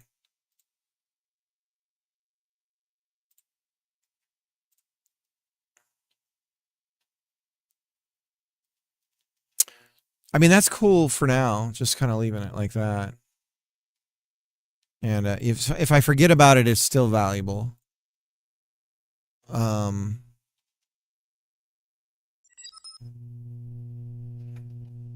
Yeah, it is cool, huh? It's not bad. It's better than nothing, I guess. So that was totally not on our to-do. Final score screen. So we're kind of in the middle of that. I prefer this to be more atomic, where I'm like working on one thing at a time.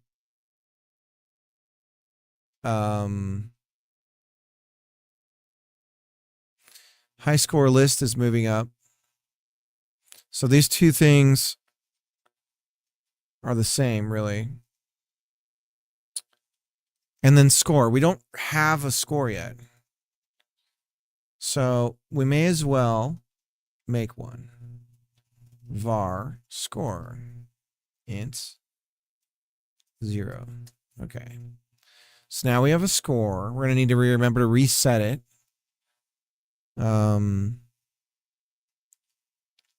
Populate high score, blah, blah, blah, blah, blah. Entries, good. We call that at the beginning. Okay.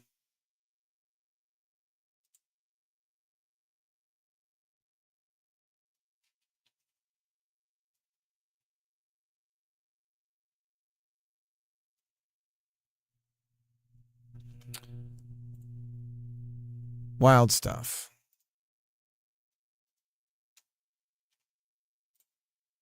Okay, what time is it? I'm going to wrap up. Thank you so much for hanging out, everybody. Much love to y'all out there. Have a good night. We're going to go ahead and rate out. Who are we rating?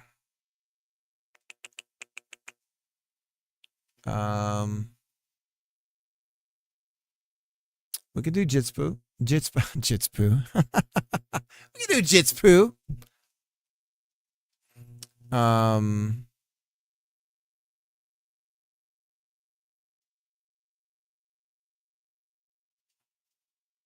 Yeah, it's weird. The viewer count we can do anybody. We're ready for it.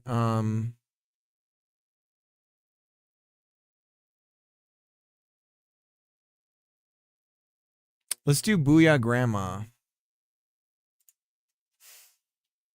Booyah Grand MMA. Merchant markup. Merchant multiplier. Equals, let's say it's just 1.0. Right? And I know you Booyah because he's working on quantity, can't afford what I was going to be doing, which was a cozy game. And then I've just completely abandoned it. So now I'm going to raid and be full of shame when it's like, oh, how's the game coming? And I'm going to have my tail between my legs because I've switched projects like 7 times since then again. Much love to everybody out there. I will see you guys tomorrow night. Yeah. I gotta do better tomorrow with class with my kids. I did awful today. I was cleaning up and doing all kinds of stuff. I was a bad teacher. All right. Bye-bye.